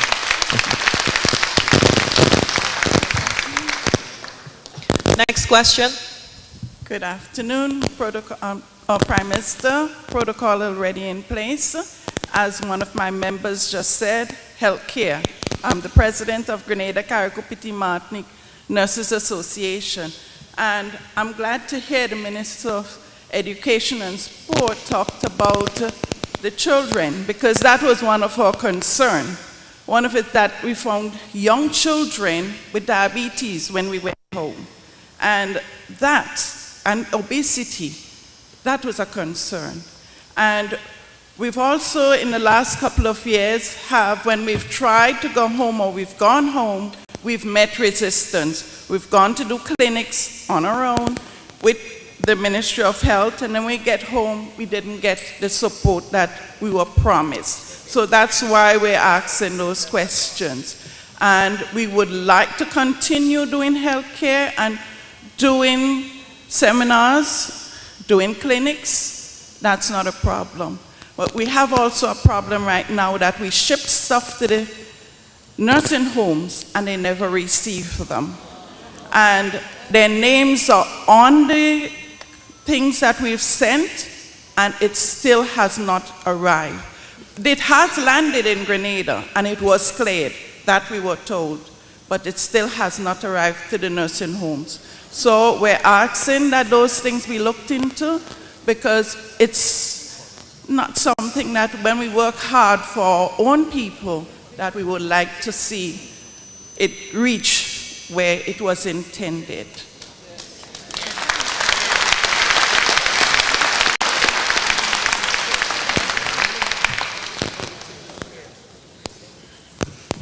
So thank you for the comments. I just want to make the point that as a new administration, we've heard those concerns raised in the past of persons sending things particularly for homes or institutions that provide care for children and it not reaching the desired recipients. So one of the things we will be exploring is looking at having a centralized entity that these things can be shipped to, who will then be responsible for making sure that they get to the desired recipients that we can hold accountable. Because obviously, sometimes people do take on their own and they may send things down, and then you have to get to deal with the reality that even if you're sending it as a donation, when it gets there, custom duties have to be paid, etc., etc. And sometimes people are not aware of that. So one of the things we will be looking to do is to be able to streamline, particularly medical supplies, which are sent for NGOs, the homes, people doing charity work, etc., the schools, to make sure that one, they're accounted for, two, to make sure that the persons who send them know that they've been received, and then three, to ensure that they get to the right recipients, and then fourth, that the appropriate expressions of gratitude and so on are sent back, so that people know that it is received and people can say thank you. We entertain a question from the right side of the room. Good afternoon, Mr. Prime Minister, other ministers, ladies and gents. My name is Mr. Alvin Augustine, better known as Daddy from Guelph. Mr. Handel should know me well. We grew up in the neighborhood. And my concern is the incentive for the people who are retiring in the diaspora. And I'm speaking on my behalf, a few of my colleagues, and maybe other people who have the same sentiment like me. Now, I know myself and others want to come home, but when we prepare to come home, we don't have enough incentive for us to come home to invest. For example, I can just give one example. I had a vehicle, what is 8 years old, with 40,000 miles on it. And only because the time I'm ready to come home in the next 3 to 4 years, I will not get that duty-free concession on it based on the past government. Because, as been said, it has to be 10 years and under. And I mean, it was in good condition, and I had to force to sell it to get a new vehicle, because by the time I'm ready to come home, I had to pay the full duty on it. And myself and others is planning to ease the burden on the system of the government, like trying to do small investment to employ people, which I know what I grew up in the early days, where people had more boats that they could employ people to go fishing. They had lands that they could have employed people to send their children to school and put food on the table, and they would have able to work in their house and do other things. But because the incentives from the past government, it's not appealing, a lot of people rather to just maybe go to Florida or stay in America and sit on the $2 that they have. So I just only asking if you can look into this system for the people from the diaspora who planning to come home to maybe employ 1 or 2 people. So if 20 people come home and they employ 5 people, that will take out the strain on maybe the people who was Imani and other people. Because what I'm seeing too, when I was a boy growing up, and I go to St. George's, most of the business places was owned by Grenadian. But now, 3/4 of the business place owned by foreigners. Right? The only set of businesses I see owned basically by Grenadians is in my parish in Guelph. Most of all the boutiques are Guelph or Grenadian owned. So if we have more incentive, maybe we might be able to come back and able to do some more things, because I have a lot of plans, and if I can't do it myself, maybe my colleagues and I can team up and get it done so we could able to get a lot of youths employed in Grenada, Carriacou, and Petit-Martinique.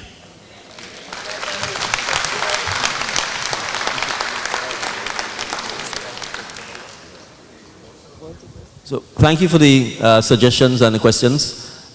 I will answer it by saying we will review the entire, for want of a better word, diaspora package that currently exists.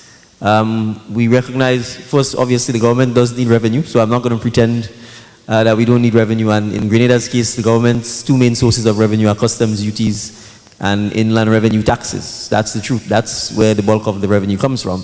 And so it's always a question of finding the right balance between encouraging business, encouraging investment, and the government getting revenue to pay for the services it needs.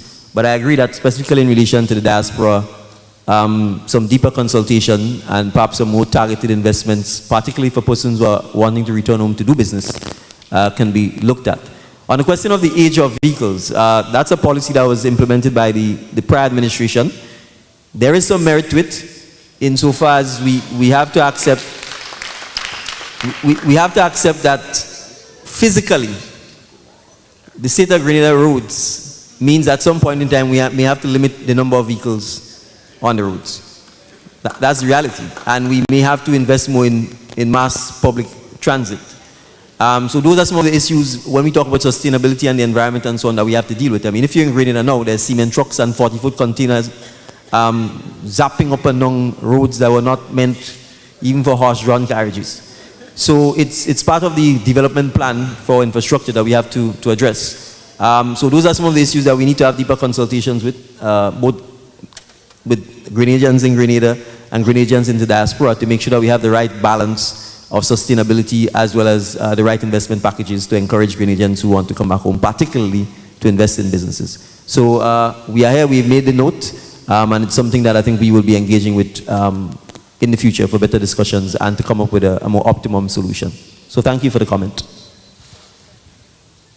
Thank you. Folks, before we take the next question from you in this auditorium, we would also like to accommodate a question from someone on social media. And to the panel, someone is asking whether or not government is going to take steps to include Carriacou and Petit-Martinique on the Grenadian passport.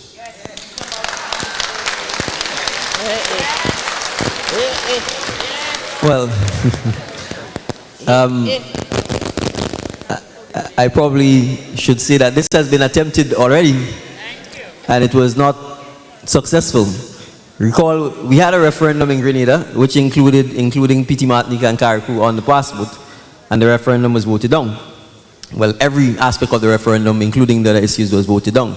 So it sounds simple, but the reality is that it requires constitutional change, and the constitutional change requires the people to vote in a referendum, and you need a majority of votes to get it done.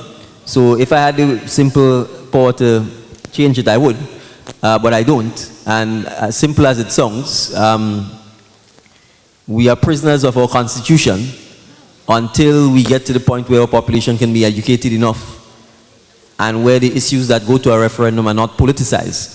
Because if when you're in opposition you're supporting it and when you're in government you're against it, then we'll never be able to make some of the meaningful changes that needs to be made. So it's not just the name on the passport. There are a number of other things we need to, there are a number of things I would like to do, but I can't do it without the people agreeing and passing it via a referendum.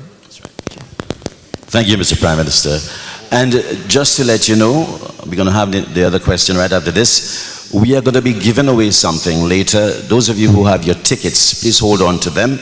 We'll have a raffle for a few gifts that will be distributed right before we leave here, right after the question and answer segment. Next question, please. Good evening to the head table, Prime Minister and the officials. To the Minister of Education, I'd like to say congratulations. Also, you stress a lot on education, but I would like you to stress too on culture. Because growing up in a little village in Grenada, in St. Andrew, we always have cultural group where you do folk dancing, folk singing, and all these things. Now you go back home and it's sad. Because the youths now, they have nothing to do but to sit by a rum shop. So I would like to see you bring back culture. Also, you know, bring back football and netball and thing up in directory. Okay? All right, for the Minister of Agriculture, in February I was in Grenada, and it saddened my heart to see 3 young kids running after people. Miss, could you make me sell some tomatoes, right?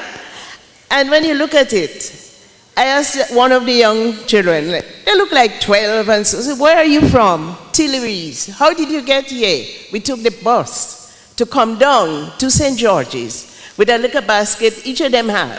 So my suggestion is that, yes, the kids want to grow plants and fruits and whatnot, but have it like, you grow tomatoes, you grow lettuce, you grow this. So you wouldn't have only tomatoes coming. And at the end of the day, because I went back to St. George to town the evening, and there were a lot of tomatoes in the drain near to Bayreuth. And someone said that's always happening because when they stay out there in the sun all day, they cannot go back up to the country really, they just throw them. So I'd like you to just look into those things. Thank you. Well, thank you very much for your question. The Minister of Agriculture, unfortunately, is not here with us, but of course, your sentiments can be recorded and shared with him. I don't know if the PM would want to say anything about that. Of course, he has the privilege to do that. But let me speak about the issue of culture. In fact, we are pretty serious about that too. The creative industry seeks to set a foundation for that. Part of the curricular reform that we are intent on doing is increasing and introducing more of the creative and performing arts in our schools. The calypso writing, the poetry, the arts festivals that formerly used to take place in our schools, that gave a good platform for many of these cultural activities to be grounded and embedded. We plan to reintroduce those, so have no fear. We are going to genuinely put culture as a main feature. And we understand how significant a part history, our own history, plays in that. And so part of our plan that we've already engaged is to have some publishers engaged in documenting our local history for instruction in upper primary and lower secondary school in preparation for the Caribbean history syllabuses. So all of these things combine together to create that increase in awareness of our own heritage, our own culture, our own history, that would see us deliver a better product in terms of culture. Thank you. Well, on the question of, we have the Minister of Foreign Affairs, Export and Trade, and he gave a lot of examples about some of the things we need to do in agriculture. But I think the point which I made earlier, which is the point as a government we intend to address, is that the young kids should not be taking a bus from Tuileries to come and sell tomatoes in St. George's. That shouldn't be happening. And fundamentally, as a government, what we want to achieve is either the MNIB or some restructured version of it, or to encourage the private sector to investing, buying from the farms themselves, the tomatoes, and storing the tomatoes at the temperatures that would allow the tomatoes to have an extended shelf life, to ensure that, and I think the Minister of Export made that point yesterday, apples doesn't grow year-round, but you can find apples to eat at the supermarket year-round. And tomatoes probably can grow year-round, but even if it's seasonal in Grenada, our job is to encourage public-private partnership that allows us to store it and distribute it so that when production is low, you can still get the same supply. And when production is high, you can regulate the supply so that the prices do not drop to a point where it's not attractive to produce. And that is what I mean about the food distribution system and the opportunity for investment. Because a lot of small people can grow tomatoes. But it's one thing to grow tomatoes, it's another thing to have to go and sit on the side of the road in hot sun for the whole day to try and sell it yourself. And so where we really need the support is in the logistics of the collecting, the purchasing, the collecting, the storing, and the retailing of things like tomatoes and all our fruits, from breadfruit, tanya, yams, dashins, we can go on and on. Most of the fruit vendors in Grenada sell the fruit in hot sun, which means they are decreasing the shelf life of the fruit probably by 60–70%. Right? So simple things like introducing chiller trucks where the fruit can be stored at cooler temperatures to preserve them are areas that people can invest in. And those are the kinds of things that we want to be able to do to ensure that we have the kind of food security and to ensure that a 12-year-old stays in school rather than find himself having to hustle for his living.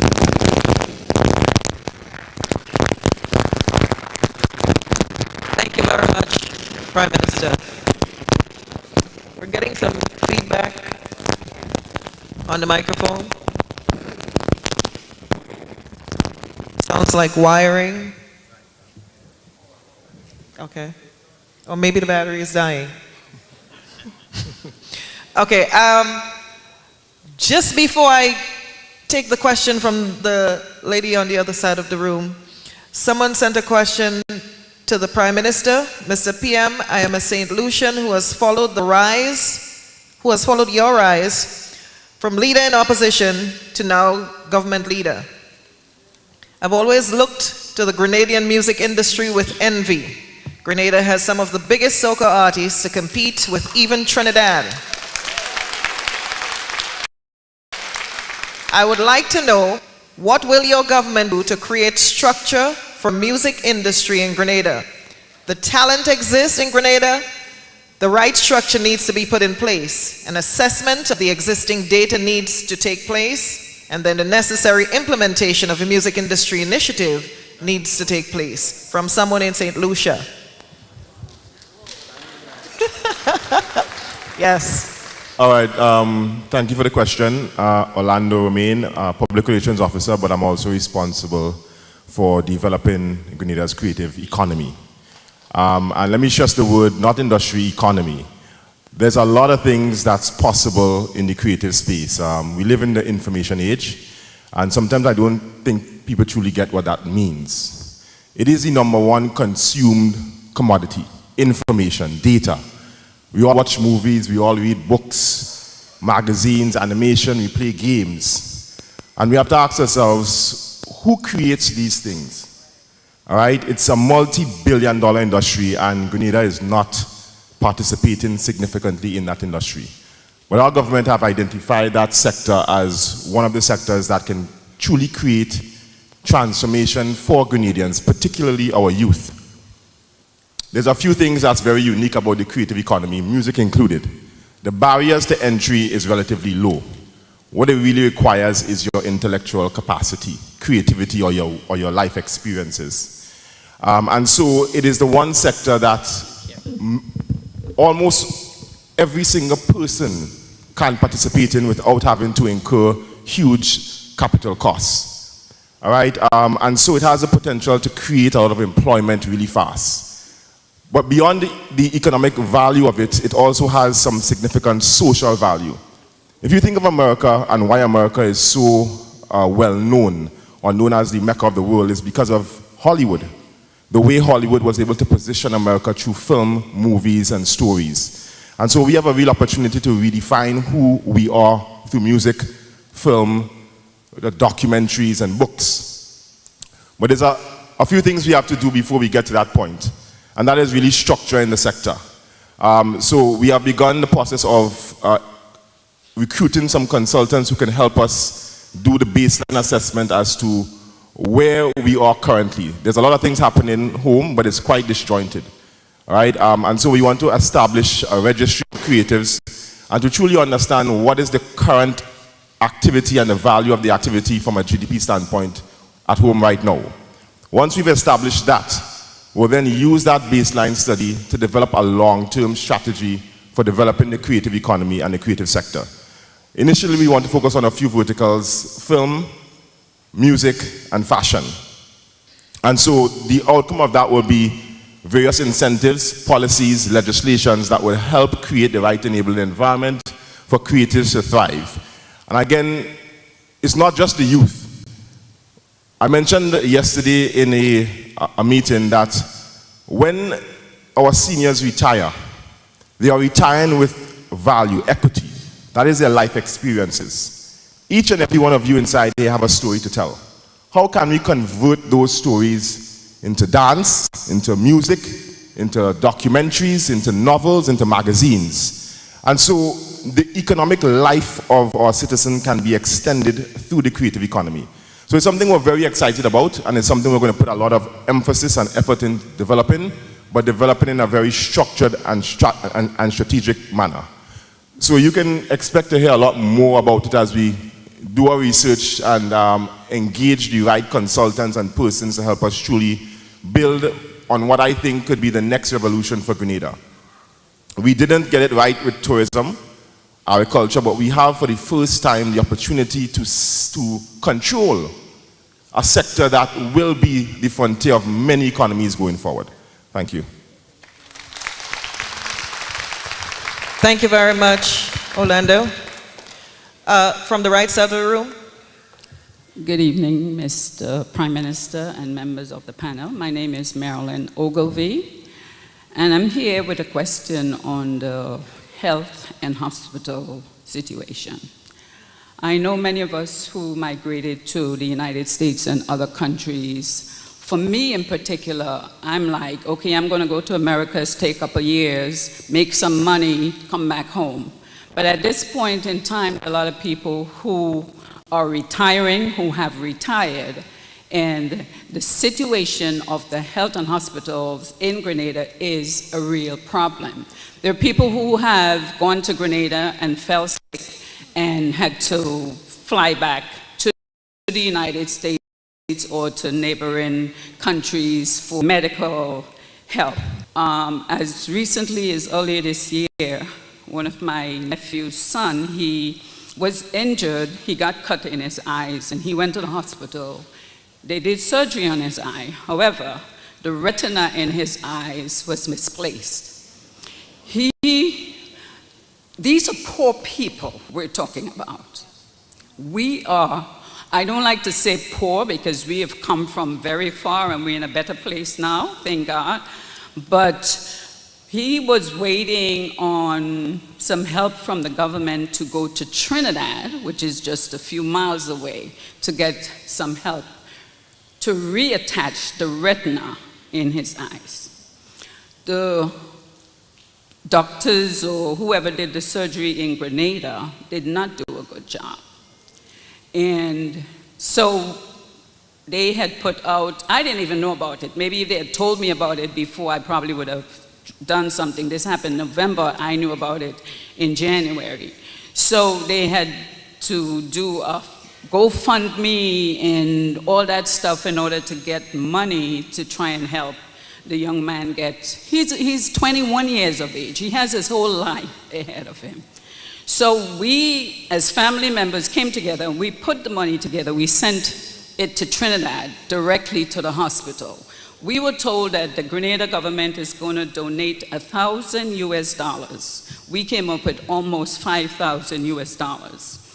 Because the young man had to sit and wait for the government to approve $1,000 US, by the time he got to Trinidad,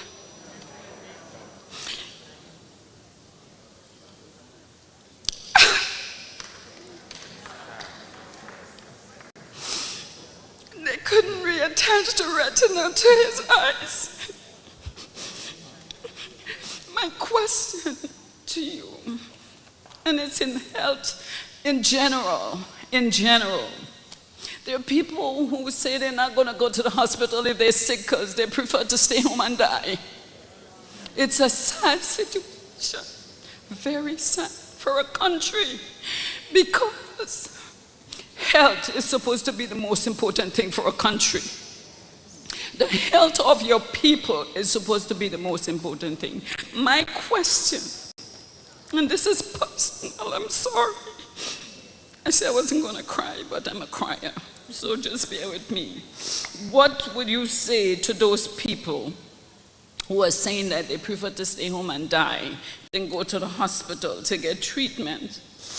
And what is the solution that this new government has or planning to put in place for situations regarding patients' emergency, urgent care, as well as medication and other matters of concern of the people?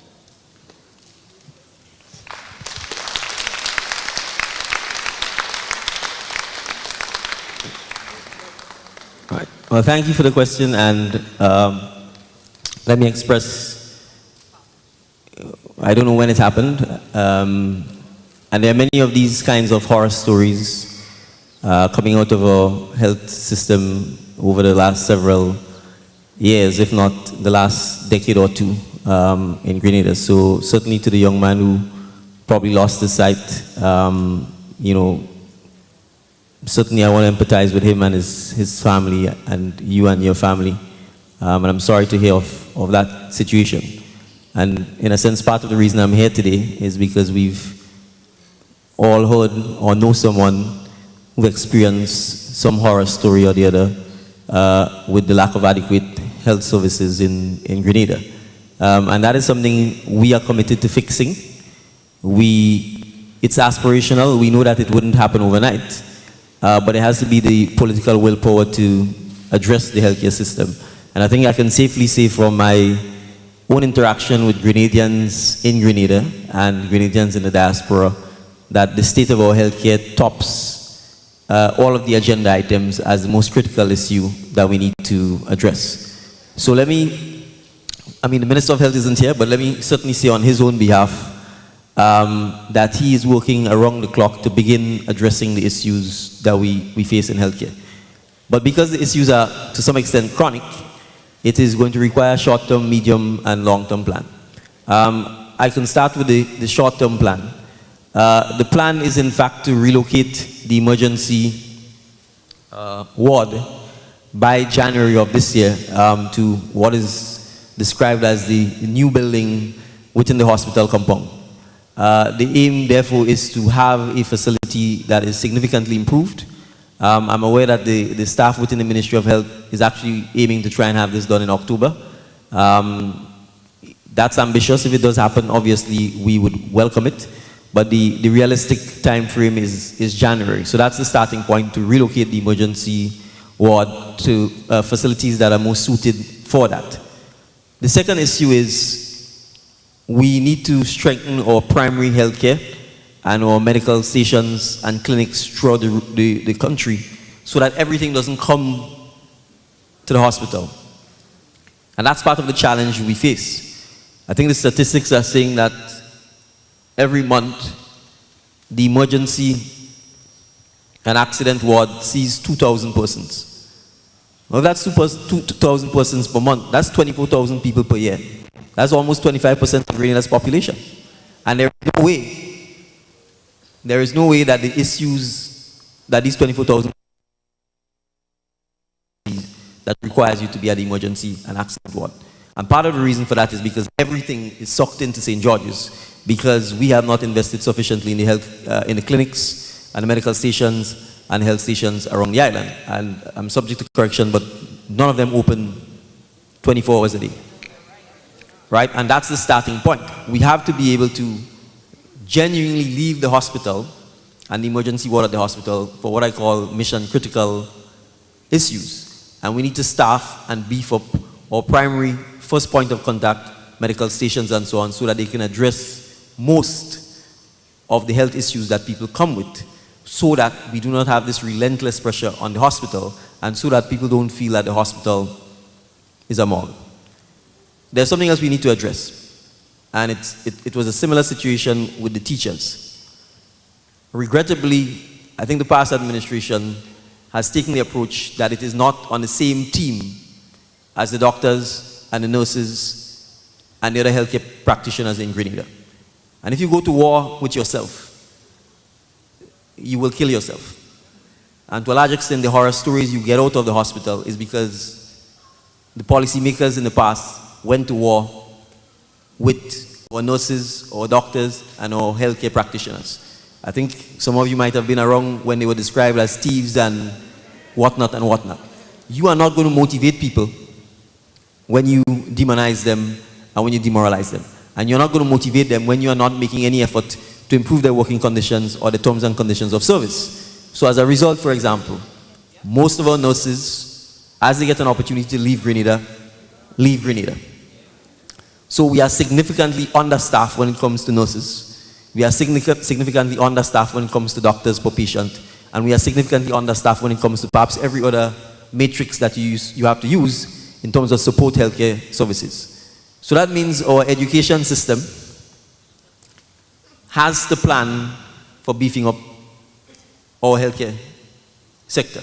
So it means we need to know whether it's 500, whether it's 1,000, whether it's 1,500 nurses we need, and we have to produce them.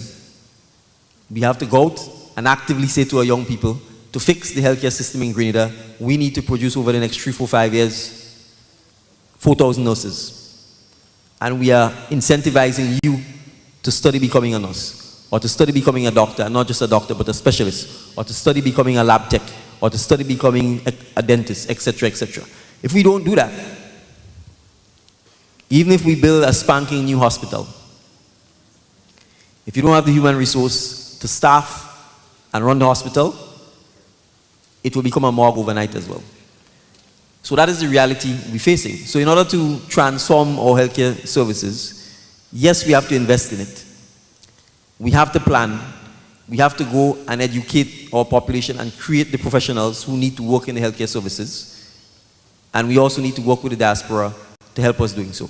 So one of the things we are committed to doing under this initial term of the National Democratic Congress is, in fact, significantly improve our healthcare in a deliberate and structured manner. So when I talk about producing the 1,500 nurses, our education system has to do so. When we talk about what are the scholarships we need and where are we giving scholarships, it will be in nursing, it will be in dentistry, it will be creating the lab techs, creating the mechanics and the engineers who can repair the X-ray machines, etc., etc.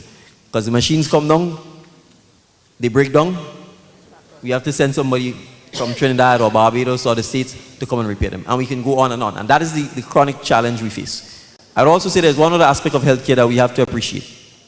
It's expensive. And it has to be paid for. And our current system only views it from an expenditure perspective. So the government has a budget and it spends what it can spend on healthcare. But the government itself doesn't really collect any revenue. So if you're a non-citizen of Grenada and you meet in an accident and you go to the hospital, they can perform surgery on you and you walk out and you don't really have to pay. Even if you have insurance. Even if you have the ability to pay for it. So those are some of the things we have to correct. So that if you have insurance and you have the ability to pay, you need to pay so that we can help deal with those who can't pay. Right? There are other things we need to look at. Health insurance, for example. The truth is, even if you are well off, if you need major surgery, including in the United States, it could bankrupt you. And I think the statistics says that the major cause of personal bankruptcy is usually healthcare. Some health-related issue, some accident, you could have been flying high, you meet in an accident, you can't work, you have to pay the medical bills, and overnight you become a pauper. So it is, at least for major medicals, certainly in the context of Grenada, we need to buy insurance for it. Because the likelihood that you'll have 100,000 in a bank account to pay for some major surgery is slim. Right? And that's part of the reality. So whether it's $5 a month, $10 a month, at least for the major medical operations, we also have to encourage people, both from a government-sponsored national health insurance and encourage the private sector to provide more health insurance coverage for people, so that when they get to these critical situations where you need major surgery or you have some major medical that is expensive, that you can pay for it. Because if not, we will continue to be in a situation where people are going around doing motorcades to collect $5 here and $10 here to help this person, to send this person to Trinidad, or you have to start a GoFundMe because we are not planning for it. So we spend a lot of money on phone, data, and all these kinds of things. We could put aside the $20 a month to buy the healthcare insurance. Thank you, Mr. PM. We'll take a question from this side here. Okay, pleasant good evening to Mr. Prime Minister and member of your team. I have one statement and a question. I'm going to start with the statement first. Normally, as returning nationals, and I say returning nationals because we're coming home, sometimes we are hard pressed by customs. And a lot of times, you know, it's quite disturbing and sometimes frightening to even bring a little token, because you might be subject to being searched and charged for tokens that you bring home to your family members and friends. This statement that I would like you to look into, and I'm pretty sure many people among me can testify to maybe similar run-ins, right? So my question, well, first of all, I want to congratulate you and your government for, you know, the accomplishments so far. One of something that I advocated a lot for is the docking of the teachers' pay, and I was very disturbed by that. So I was very happy that you was able to pay back the teachers and also put plans in place to pay the pension. So we are quite pleased about that, right? As you go about your business of pushing the country and moving the country forward in various ministries, I'm pretty sure that, you know, you might discover little corruption or wrongdoing on the part of the other side, or as you may say, don't go there, right? Just recently, I noticed a video making its ways on social media with regards to two government officials using the name Grenada and the word corruption in the same sentence, speaking of the past corrupt regime. And I don't want to really use that word because it's not a word I really take lightly, considering the fact that money laundering is a national, international subject that most countries are looking into, and the fact that Grenada sell passports through the CBI program. And also, most recently, the Prime Minister of Barbados, Ms. Mia Mottley, stood before the Congress here in the US trying to make a case for Caribbean nationals being so hard-pressed with all the financial, you know, stuff like that. So my question to you, are you aware of such behavior, and what are your thoughts and your opinion about, you know, dangling Grenada's name in the words of corruption? Thank you.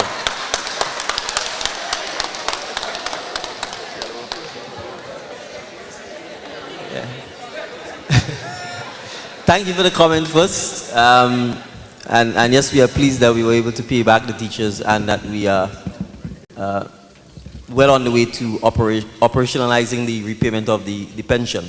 So the question is specifically if I'm aware of corrupt practices that may have taken place in the past. And my answer is yes, I am aware of it.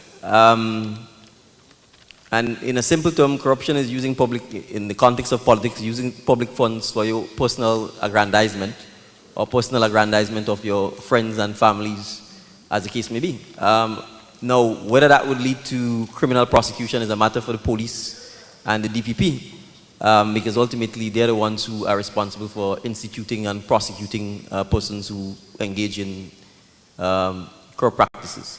And I can give you an example. Some of you may be aware that the Integrity Commission published its report on the Marketing and National Importing Board. If you haven't seen it, go and read it. It's online. right? And you would see the sort of practices that should not have happened, which has happened. And there are a number of other examples where once we have all of the facts, we will present the facts to the public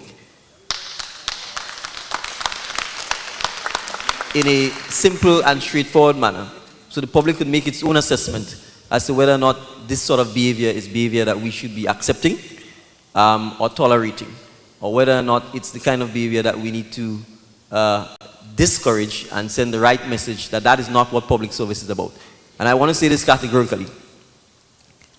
All of us, well, certainly the ministers who sit here, no one put a gun to our head and asked us to run for office. When I offered the ministerial portfolios to the ministers, they could have declined it. I didn't put a gun to their heads either.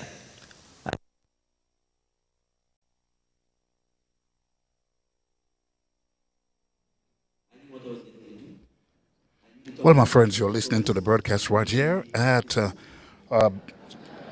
right here in Brooklyn, New York, at the college, and of course, we are broadcasting here with us. Stay with us right here as we lost audio or feed via stage wide. We are hoping that we can get that back to you right here. We are at Brooklyn College in Brooklyn, New York, right here, with the theme than the pay I'm getting, I would have as we go backstage. A private lawyer in private practice.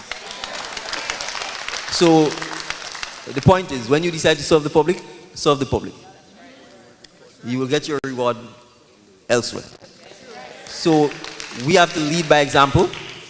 And I'm saying this because this is part of the challenge that the Caribbean faces, and it's particularly a challenge that I would call black and brown countries face. Public servants should not be using their position at the expense of taxpayers to become rich or to become wealthy off the taxpayers' money. That, in simple nutshell, is corruption. And it's something we need to stand against. It's something we need to advocate about, because we are not going to transform our countries, and we're not going to move forward if we don't take a stance against corruption. It doesn't mean we can't talk about whether the pay for public servants shouldn't be increased, but that's a separate.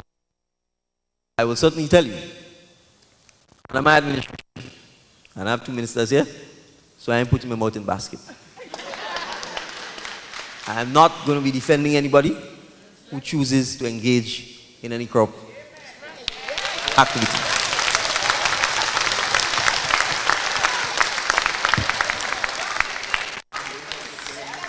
Ladies and gentlemen, we're coming to a time crunch with the college, not necessarily with the Prime Minister or the ministers, but the time crunch is with the college.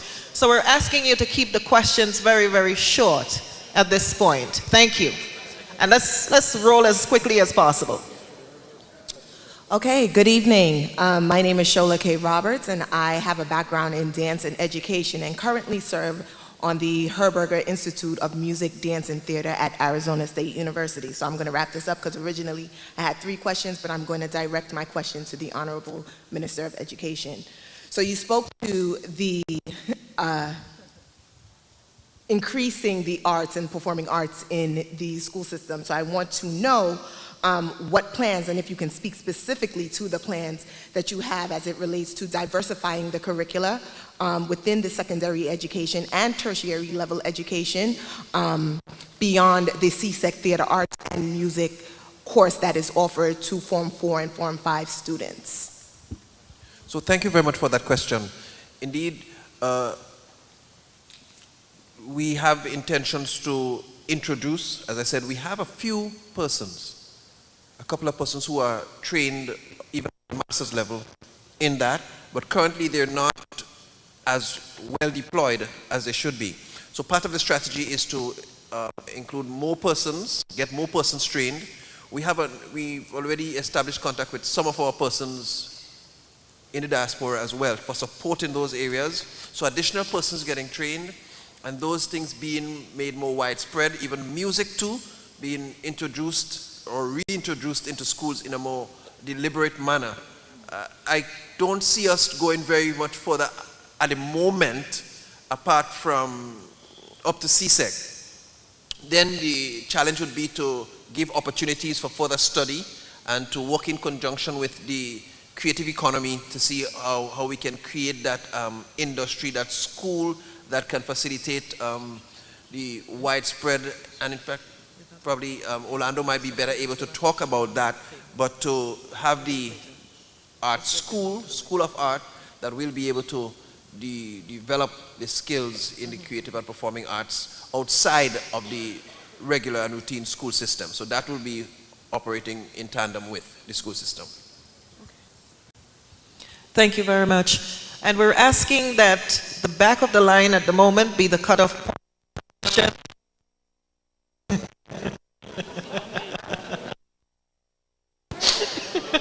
Okay. Little Miss?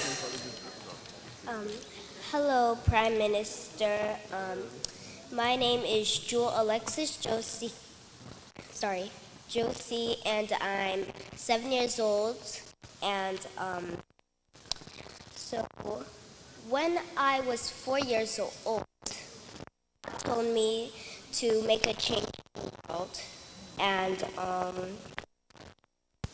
to feed the hungry, clothe the naked, bring baby items and school supplies. And I just came back from Grenada and to conduct a Love Wins Grenada. And how can your government help me to be able to make a change in the lives of children in Grenada?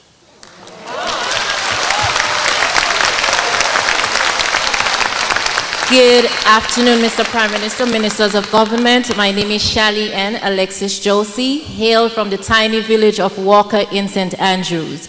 I am the co-founder, along with my founder here, Jewel, of Accelerate and Arise Foundation Incorporated. And the reason why she's asking you that, because as she said, we just came from the Grenada. She wanted to make a change there.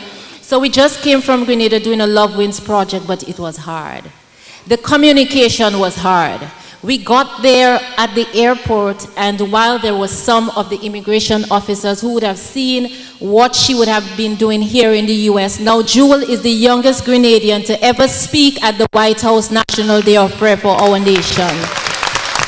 Jewel is the youngest to receive a citation and proclamation here in New York City for community service. And so we went there, and at the airport, we were treated as if we had a whole lot of drugs. And I'm saying we're just here to make a difference.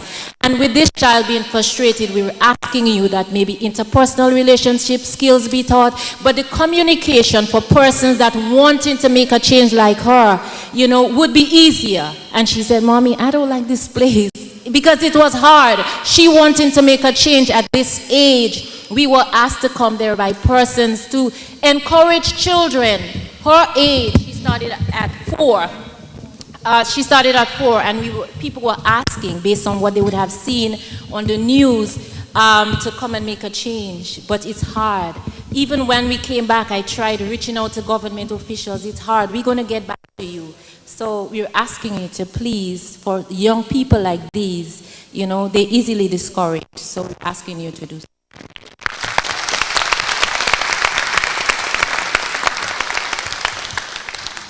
All right, thank you, and Jewel, you're an inspiration. So to you, and I assume it's Mom? Yes. Well, let me first say I'm very proud of Jewel. It's a pleasure to meet her. And Jewel, I think just by addressing us tonight, I'm sure this has been, and I'm sure there are young Grenadians who are watching, to be more and to do more, and to look at you as the perfect kind of example to follow. So I certainly want to say that has to change about our approach to governance, and our approach to service is to recognize that we're here to serve. And I'll give an example, because I've already met with, for example, the immigration department.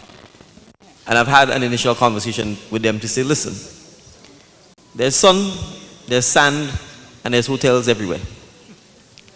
But when someone lands at the airport in Grenada, they should have a wow experience.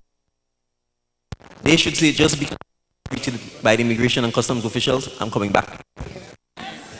And that is where we need to get to, and that is where I want our service providers in Grenada to get to. Whether it's our teachers, or nurses, or immigration officers. And so we recognize that service standards is a major issue in Grenada. We have to recognize, again, you came and asked for the job. Your job is to deal with people. And if you have your boat, leave it home, tie it on the side of the road, but when you come to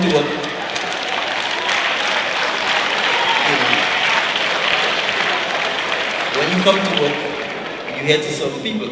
And I say this because as leader of the country, I can assure you there are times when I'm probably not in the best of moods. But I have to leave the not in the best of moods home or when I'm by myself. But when I'm here dealing with the persons who I went and asked to give me the opportunity to lead the country, I better be ready and to talk and to speak to you. And I'm saying that message of service, especially when people are volunteering to help, is something that we really have to work on across the nation. And we have to be able to show the next generation that it is actually better to serve than to be served. You know, and that really is the kind of community and spirit. So I can say, Joel, you have a limitation to return to Grenada. Myself and the minister will certainly want the opportunity to meet with you and to allow you to come to Grenada and to inspire children of your age and even older to be like you, to be a service ambassador, to ask how can I help a fellow human being. So thank you very much. Thank you very much, Prime Minister. Okay, good evening, Honorable Prime Minister and yours. My name is Rita Gabriel and I'm from the Virgin Parish. There was something that really bothers me. My niece went to study in Cuba to become a doctor. And she went back to finish up to be specialized. And she spent the whole pandemic time in Cuba. But when she knew she was going back to Grenada for August, so she sent in all her paperwork since in April. She got back to Grenada and she went to the Ministry of Health. We not high-end. Don't you hear? It's a new government and there's a whole bunch of little people inside it. They don't know what they're doing. So I'm telling you that you have to clean house.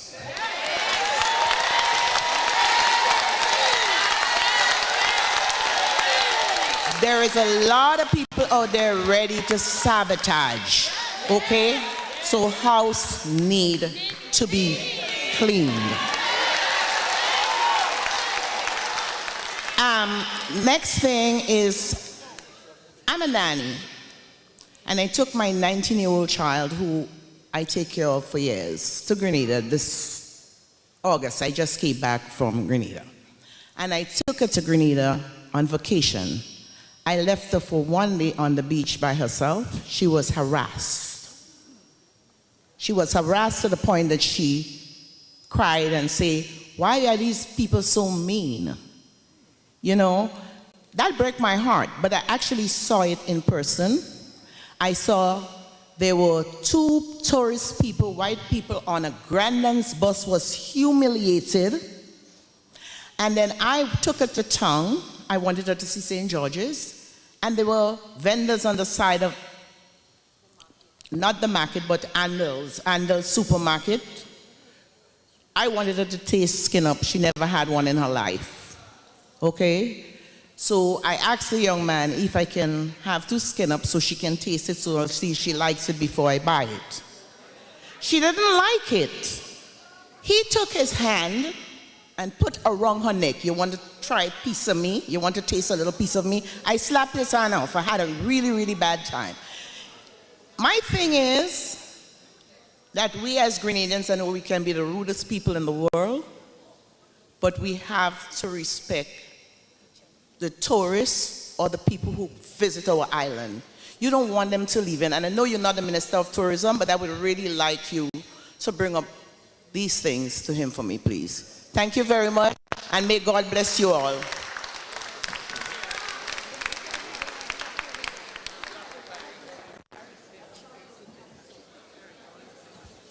All right, thank you. Well, on the question of the experience, well, it makes no sense to send your citizens away to study, and when you come back, you tell them you're not hiring them. Then you might as well have left them in the country. So I can certainly assure you that we need more, not less doctors. And although I don't know her name, I'm certainly sure that once she speaks to the right persons, that the matter would be addressed. On the question of, it goes back again to the question of our service standards and how we behave or not behave. And it's not just within the public service, but it's also within the private service. How do you treat with your customers? At what point in time you want to buy something from you and not invading people's personal space? And those are issues that we have to teach our children, teach our adults in many instances, and talk about what it is to be polite and what it is to be. Because although we tout ourselves as the most friendly people on earth, we are not always polite. And those are some of the things that we need to be able to. We are not always polite, and sometimes we are not orderly as well, and we're impatient. So those are some of the issues that we have to address as a nation to make sure we remain civil, become more civil, and become more polite in terms of one another. Not even before we get to the tourists. How we deal with each other first, before we then extend the courtesies to tourists. Good evening. Just briefly to what she just said, yes, we have to keep protecting and respecting women on the island, not just tourists and men, but women are getting harassed. That's just from her point. I am a student here and an employee here at Brooklyn College, obviously Grenadian. Everyone knows, why would I be here? Everyone knows that Grenada makes some of the best spices, and all you have to do is just taste it to tell that we have some of the better quality around the world. But unfortunately, we haven't had any of that on American soil. I know we're working to get ourselves self-sufficient to feeding the island, and I really admire that aspect of the government right now. To what everybody said about agriculture, I'm really happy to have heard it. One day, I would really like to have seen our products here on American soil, in American kitchens. That would feed the Grenadian economy in a lot that we, as a crowd here, may not be able to write you a check for all these dollars that I know the government needs. But if we can all go to the supermarket and buy a spice every now and then, or buy something that we know we like from home, we should be able to do that, but it's not here in our supermarket. So I would really like for you all to one day see it, to make things available to us. Thank you. All right, thank you for the comments. And I think this is what Minister Andel talked about. The government can only do so much.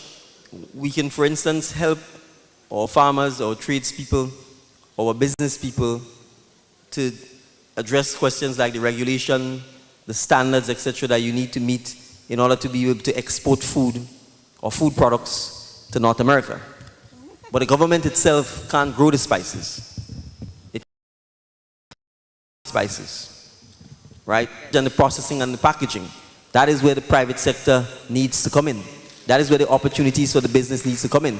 That is where people in the diaspora need to be able to say, I am prepared to come back and invest in the cinnamon industry in Grenada, in the clove industry in Grenada, in the nutmeg and the cocoa industry in Grenada, so that we can get our products to the market on the eastern seaboard. For it. Right? And that is the kind of partnership and the kind of connection we need between persons who are home and persons in the diaspora. There's nothing stopping you in the diaspora from coming home and entering into business partnership with persons who are home, who are producing the spices, to say, you produce, I will buy from you, and I will get it to the North American market. And that is really what we need to happen. The government's job in those circumstances is to encourage you, give you the concessions, help you to meet whatever packaging or labeling or food standards that is required for the U.S. market, do whatever lobbying we have to do with the U.S. government to make sure that our food is given a fair shot at entering the market.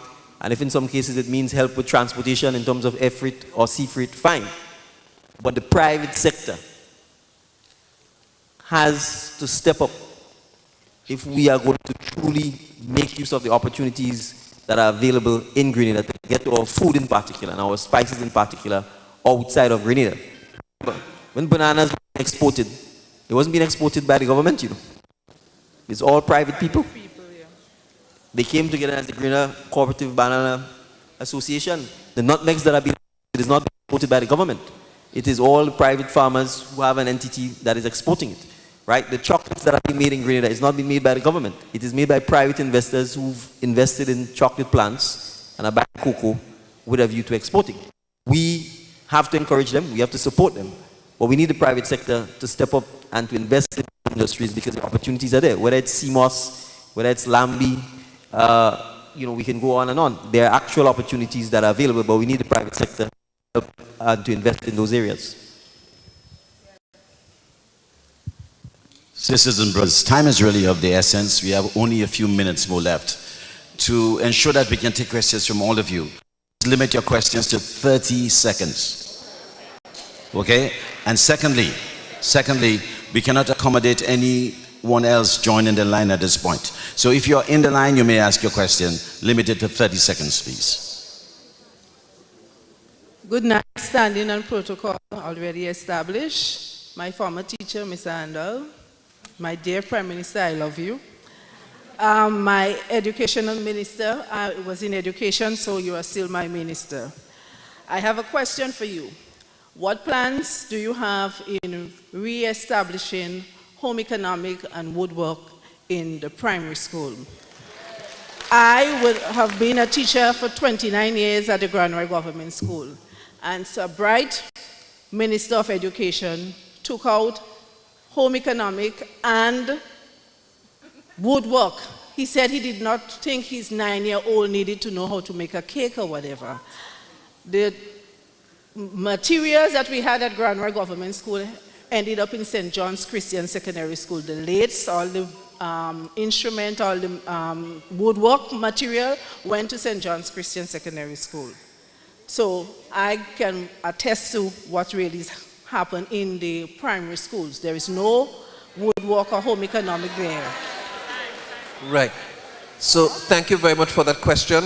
What I can say to you, the reality is there are centers that still serve some primary schools, but I know not enough attention was paid to some of the other centers, and we are going to be quite deliberate about ensuring that all of our upper grade students get exposure at least to some degree of those skills so that when they get into secondary schools, it's easier for them to find a track and end up becoming more proficient in skills. So that's coming and it's going to be strengthened. Thank you.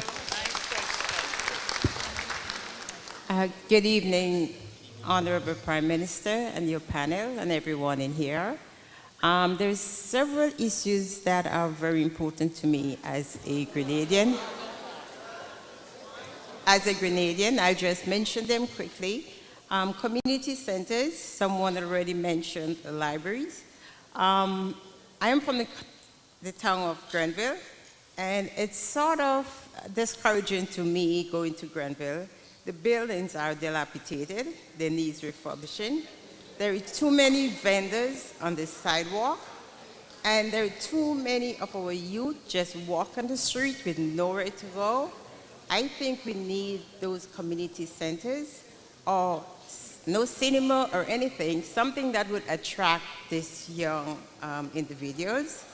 Also, okay, my question is, what services do you have for the disabled in Grenada as it relates to the stairs or, access to main areas?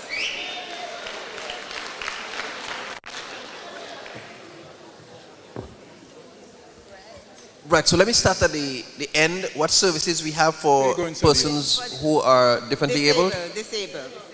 Right. So I know within the education sector, we do have a special education desk or department, and we have, in recent times, trained a number of other teachers, even to the bachelor's degree level, in special needs. And I'm mainly referring to accessibility, like the stairs, and right.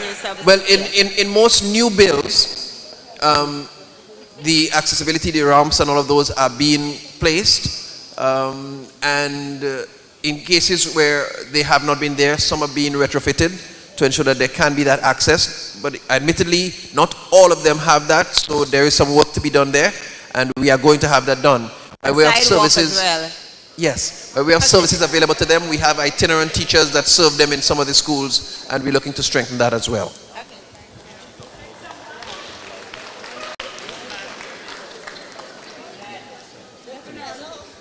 Right, so I think the issue of community centers that was raised, I think very recently the cabinet passed a conclusion to have all of the community centers return to being managed by the Ministry of Social Development.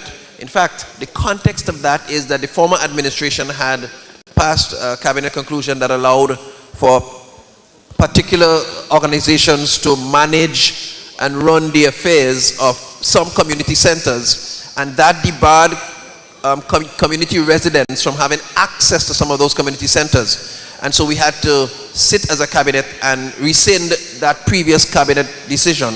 And so that is happening, and all of the community centers will be run by community groups under the Ministry of Social Development and Community. Yeah? Thank you very much, Minister. Yeah, I have a couple questions. The first issue I want to raise, the first issue is related to developers and they're getting access to building properties in Grenada, especially the hoteliers who want to build hotels in Grenada. I think the government should have a policy that says that if you want to build a hotel in Grenada, one of the agreements, part of the agreement should be training the management, the upper management of these hotels to scale in their input in the hotels. For instance, the first year, 10% of the hotel should be local management. By the 5th year, it should be 50% of the management should be Grenadian. By the 10th year, 100% of Grenadians should be management. Because what Grenadians are getting from these hotels basically is the menial jobs, making up the bed and the gardening. Secondly, in terms of housing in Grenada, I think the government have a policy that says that if you're going to build a house more than $500,000 worth, that part of that should be solar panels should be a part of that.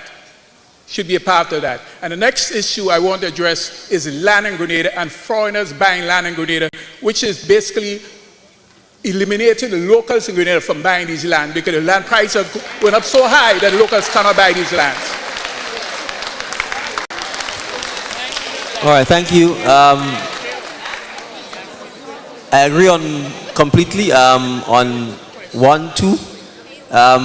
On 3, it's a little more tricky, because you need to have regulations in place when it comes to land policy, and we certainly could have a policy as to where non-Grenadians can buy and not buy land.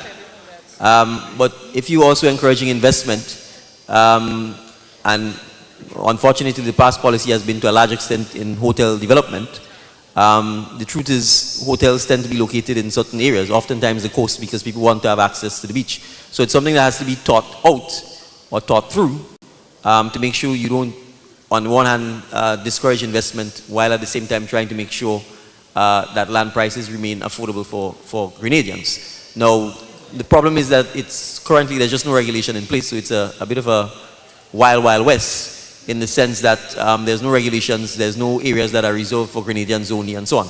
And so a land use policy is part of what the Ministry of Agriculture and Lands has to address. But I certainly agree that that we have control over the concession packages that are given to hotels, and you can certainly say to them, if you want the concessions, that from a human resource development point of view, that by year X, a certain percentage of the management in particular must be Grenadians, and ensure that the training and so on is put in place, and that our education system puts Grenadians in a position where they in fact could be the managers of the hotels and so on. So I completely agree with you on that issue.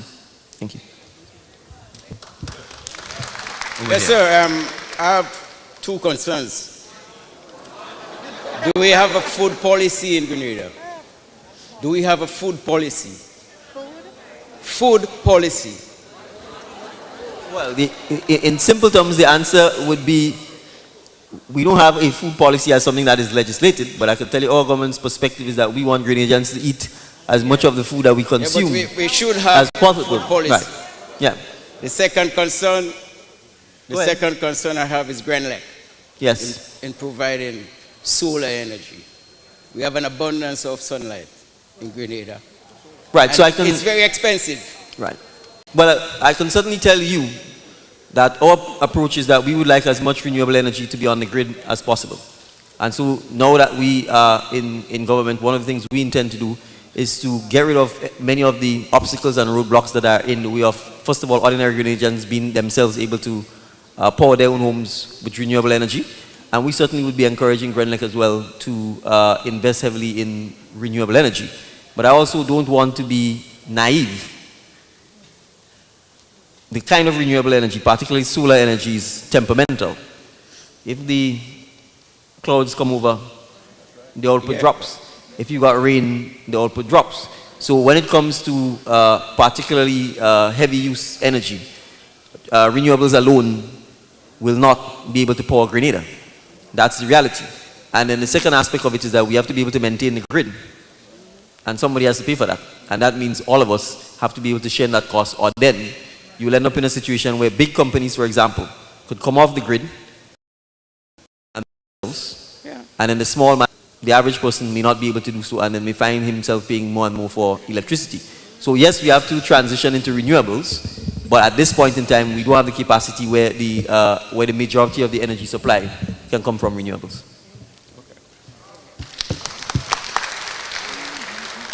To the right. Pleasant good evening to the Honorable PM. I'm very delighted to see you sitting here. We're happy to have you, to your members of cabinet. My question is in regards to the senior citizens of Grenada. I would like to know what policies and programs would you implement to provide services for them, not limited to health services, recreational services as well. And also on that same token, we have those who are living with chronic illnesses, maybe 80, 85 plus. What services can you award them to provide adequate services for, like pain relief?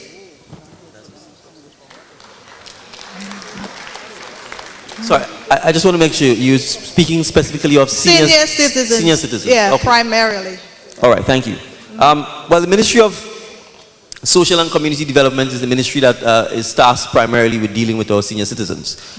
They, in fact, look after a number of homes for senior citizens. One of the things that we are planning to do is implement a wholesale policy that allows us to do some of the things you talk about. From ensuring that there are recreation parks. It's one of the things we talked a lot about. There are no actual recreation parks outside of playing fields in Grenada. So when it comes for making sure that senior citizens can exercise outside of the beach or just a pasture, that's all that's there. So one of the things we intend to do is to invest particularly in parks that have community centers that allows for actual recreational facilities to be provided so our senior citizens can use.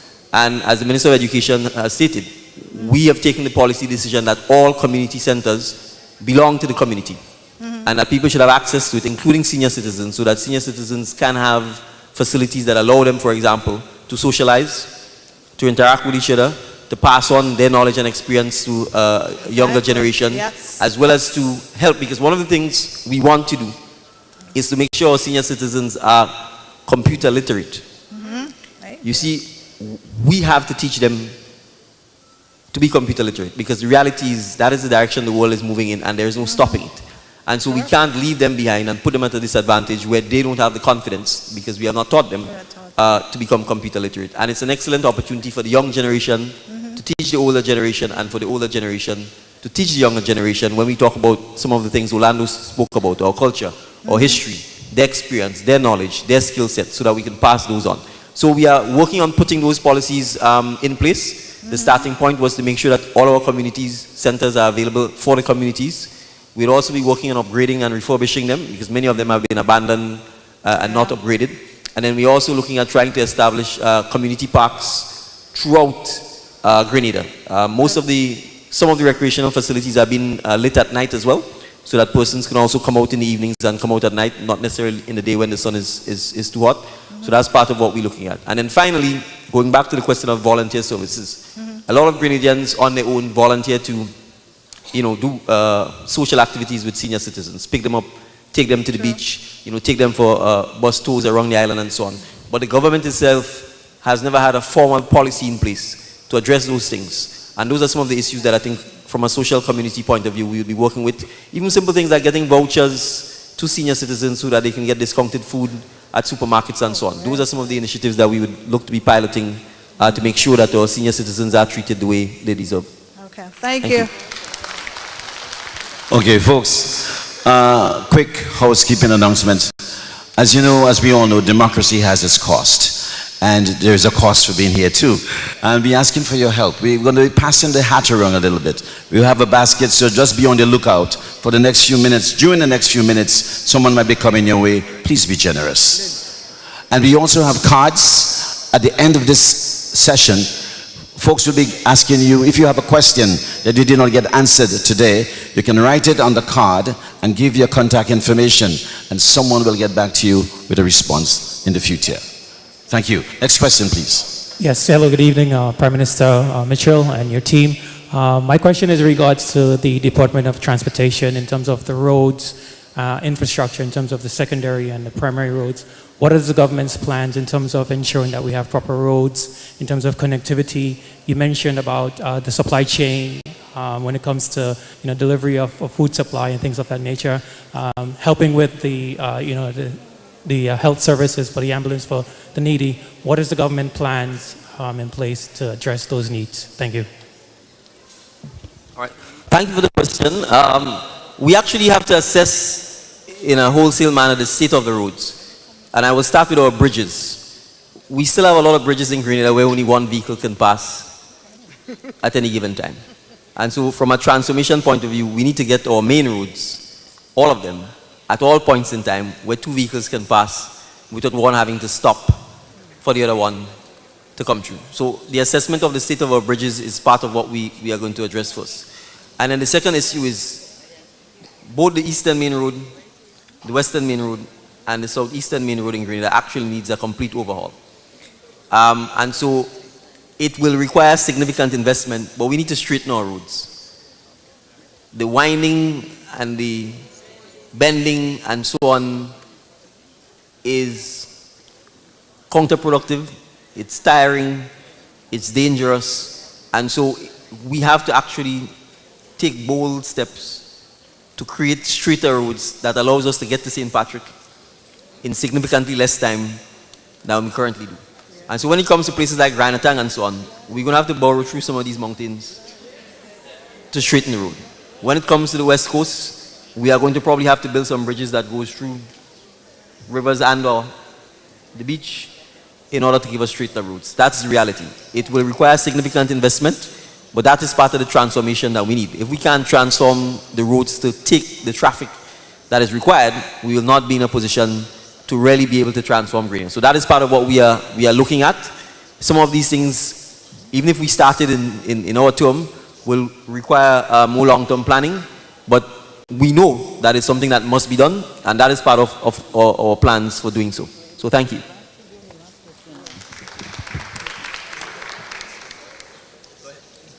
Good evening. My name is Hazel Ganpat, and good evening to the honorable members of the dais. My concern is mental health. Recently, we've seen an increase in the number of suicides on the island, young children. We also have seen the increase of pedophilia on the island.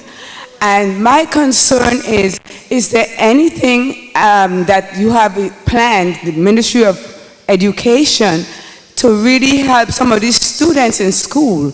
Because mental illness, there's a stigma that goes along with mental illness in Grenada, and we would like to remove that stigma so that people who need help, especially children, they can come forward.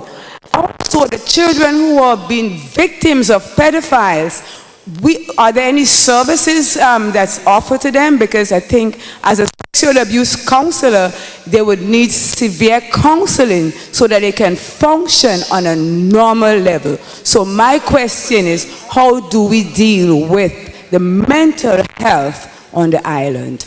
Right. Thank you very much for that question. Indeed, from an education perspective, we have a student support services unit, and that unit entails having counselors that are assigned to all of the schools. Well, let me say not all of the schools, because within the last administration's tenure, they've allowed a number of schools to go without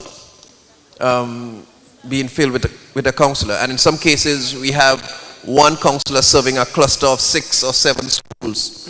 Obviously, that's not going to cut it, because at the primary level, where we should have earlier intervention to begin to deal with the introduction of any inappropriate and maladaptive behaviors, we let them go on because the counselor can only see them once every other week or once a week.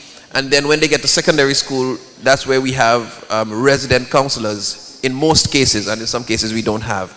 But rest assured, strengthening the Student Support Services Division is one of the key priorities for us. In fact, I've already instructed that we fill the positions afforded for in the estimates of revenue and expenditure to have counselors replaced in all of the vacant slots to ensure that we give all of the services available to students in schools. That was heightened in the period of COVID-19 when we saw increases in anxiety, increases in panic attacks and all of those, the fallouts out of COVID, and of course increase in suicidation as well. On a wider sense, there are organizations that treat with persons who are victims of pedophilia. There's the Child Protection Authority, there's Coalition on the Rights of the Child. So there are some of these agencies that work together to ensure that help is brought to those persons thus affected. Yeah? But we are going to strengthen our offerings for the mental health. We are concerned about that across the nation too. Thank you. We're asking that kindly that this be the final question, because the Prime Minister has to rush off. Unfortunately, he has another engagement, so. Okay, good night. I think the Minister, Honorable Minister, answered part of my questions, so I'll just be down. I'll just be brief. Yes. We spoke about, we've seen a lot of cases of child molestation, domestic violence, rape, abuse, and stuff like that. So what I would like to find out, in those cases, we find the perpetrator, the law that they practically walk away, and the victims are left to suffer. We see a lot of those on Ride Along, other social platforms, and enough is not been done, and the police force, is there like a special crime victim to assist the victims, especially the rape ones, and what plans the government have in place? Because I think, Mr. PM, you need to clean up the police force. It's not a force anymore from the top to the bottom. It needs to be cleaned up. We need to have a complete system to help. It shouldn't be a police force. It should be a system to assist the citizens of Grenada, Carriacou, and Pitimatic. That's all I have to say. Good night. All right, so on the question of, as a citizen, I certainly know that there's been a general concern about whether the punishment, so to speak, and the sentences for sexual-related crimes are adequate. And that requires legislative change and requires a policy change that says, as a country, we are going to severely punish persons who engage in that sort of behavior. So oftentimes the sentences are passed and they light because the current law in our books do not impose stiff enough sentences. And so it requires us to have the kind of consultation and the policy changes that are required so that then the legislation itself can be adjusted so that if we wish for stiffer sentences for those kinds of crimes, that in fact it happens. But I'm also going to speak about something that I don't think we speak about. The people doing these things, oftentimes it long before it is discovered. Oftentimes it's an open secret. And we in our communities either turn a blind eye to it, hide, or pretend that we don't know it's happening. And then when one or two of them finally happen and it makes the media attention, there's a big outcry, a big hula baboo, and then we go right back to business as usual. So the reality is, most of the perpetrators are members of people's family, or close relatives or people that people know. And so the onus is on all of us to send the message and to educate our people, particularly our children, to know that these kinds of behaviors are reprehensible and they should not tolerate them and they should not be afraid to speak up and to complain, and that our children should be defended and protected when these things are happening. From an education point of view, become advocates for higher standards of behavior, particularly from our men. We need to make sure that we do not turn a blind eye, complain, or talk about things that are happening to them. And then the third aspect, some of these things happen because of poverty, where people either turn a blind eye because somebody is giving them money, paying them off. And those secrets, because that's an open secret that fuels and continues to fuel some of these kinds of behavior. We certainly need to have the open conversations, not the emotional ones. Not where we just have outrage and then 2 months later we go back to business as usual. Where we have the kind of conversations that will lead to the education. Because oftentimes people who are abusing people, they themselves were abused. And it's learned behavior and they're just simply passing it on. So those are some of the issues that we need to address as a nation, within our communities, within our school system, within our villages. And so I certainly want to join and encourage you to continue doing so, because you have influence on your relatives, your family, and your friends back home, so that we can have these discussions to make sure that we can eliminate and reduce and minimize the risk of these kinds of behaviors taking place in Grenada. Because if you look at the crime statistics, sexually related offenses dominate. They dominate the list. Housebreaking and stealing and so on is minor compared to rape, incest, indecent assault, and those kinds of things. And so it is an area that we as a nation need to spend some significant time working on. So thank you for the comments and the questions.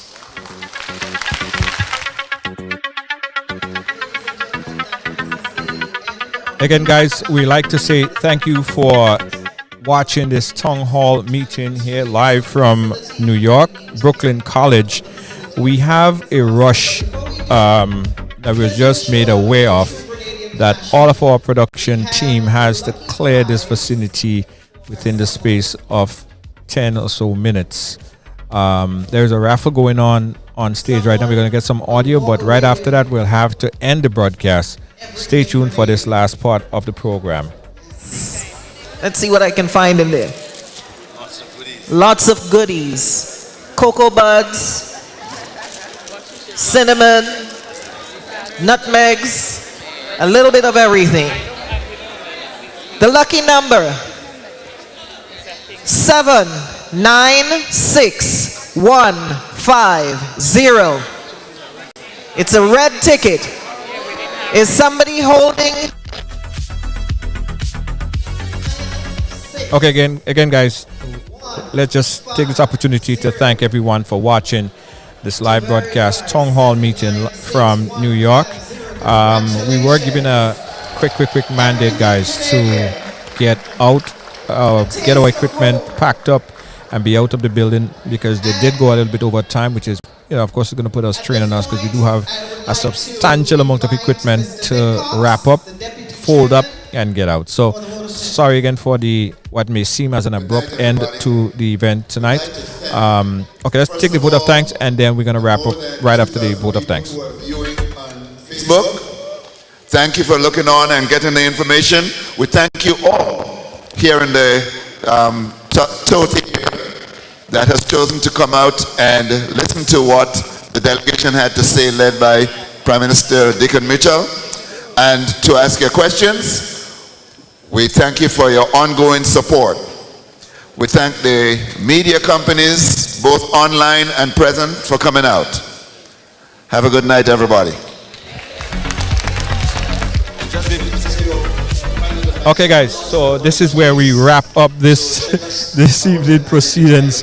Again, we apologize with what may seem to be a very abrupt end to the program here today, but it was necessary that we get our stuff and wrap up and get out of the building We was given actually 10 minutes to get a wrap on things. So thanks for sharing. Thanks for being a part of our program, guys. We appreciate you. Don't forget to join us tomorrow for Ride Along Live, where everyone has a story to tell.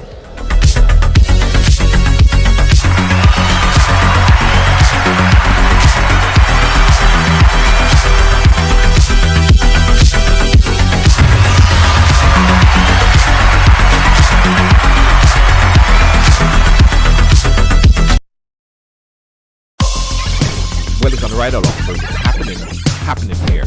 Came over here. What does it mean? You know, I grew up in what I guess we call a typical family. We break all the stories, and that's just a fact.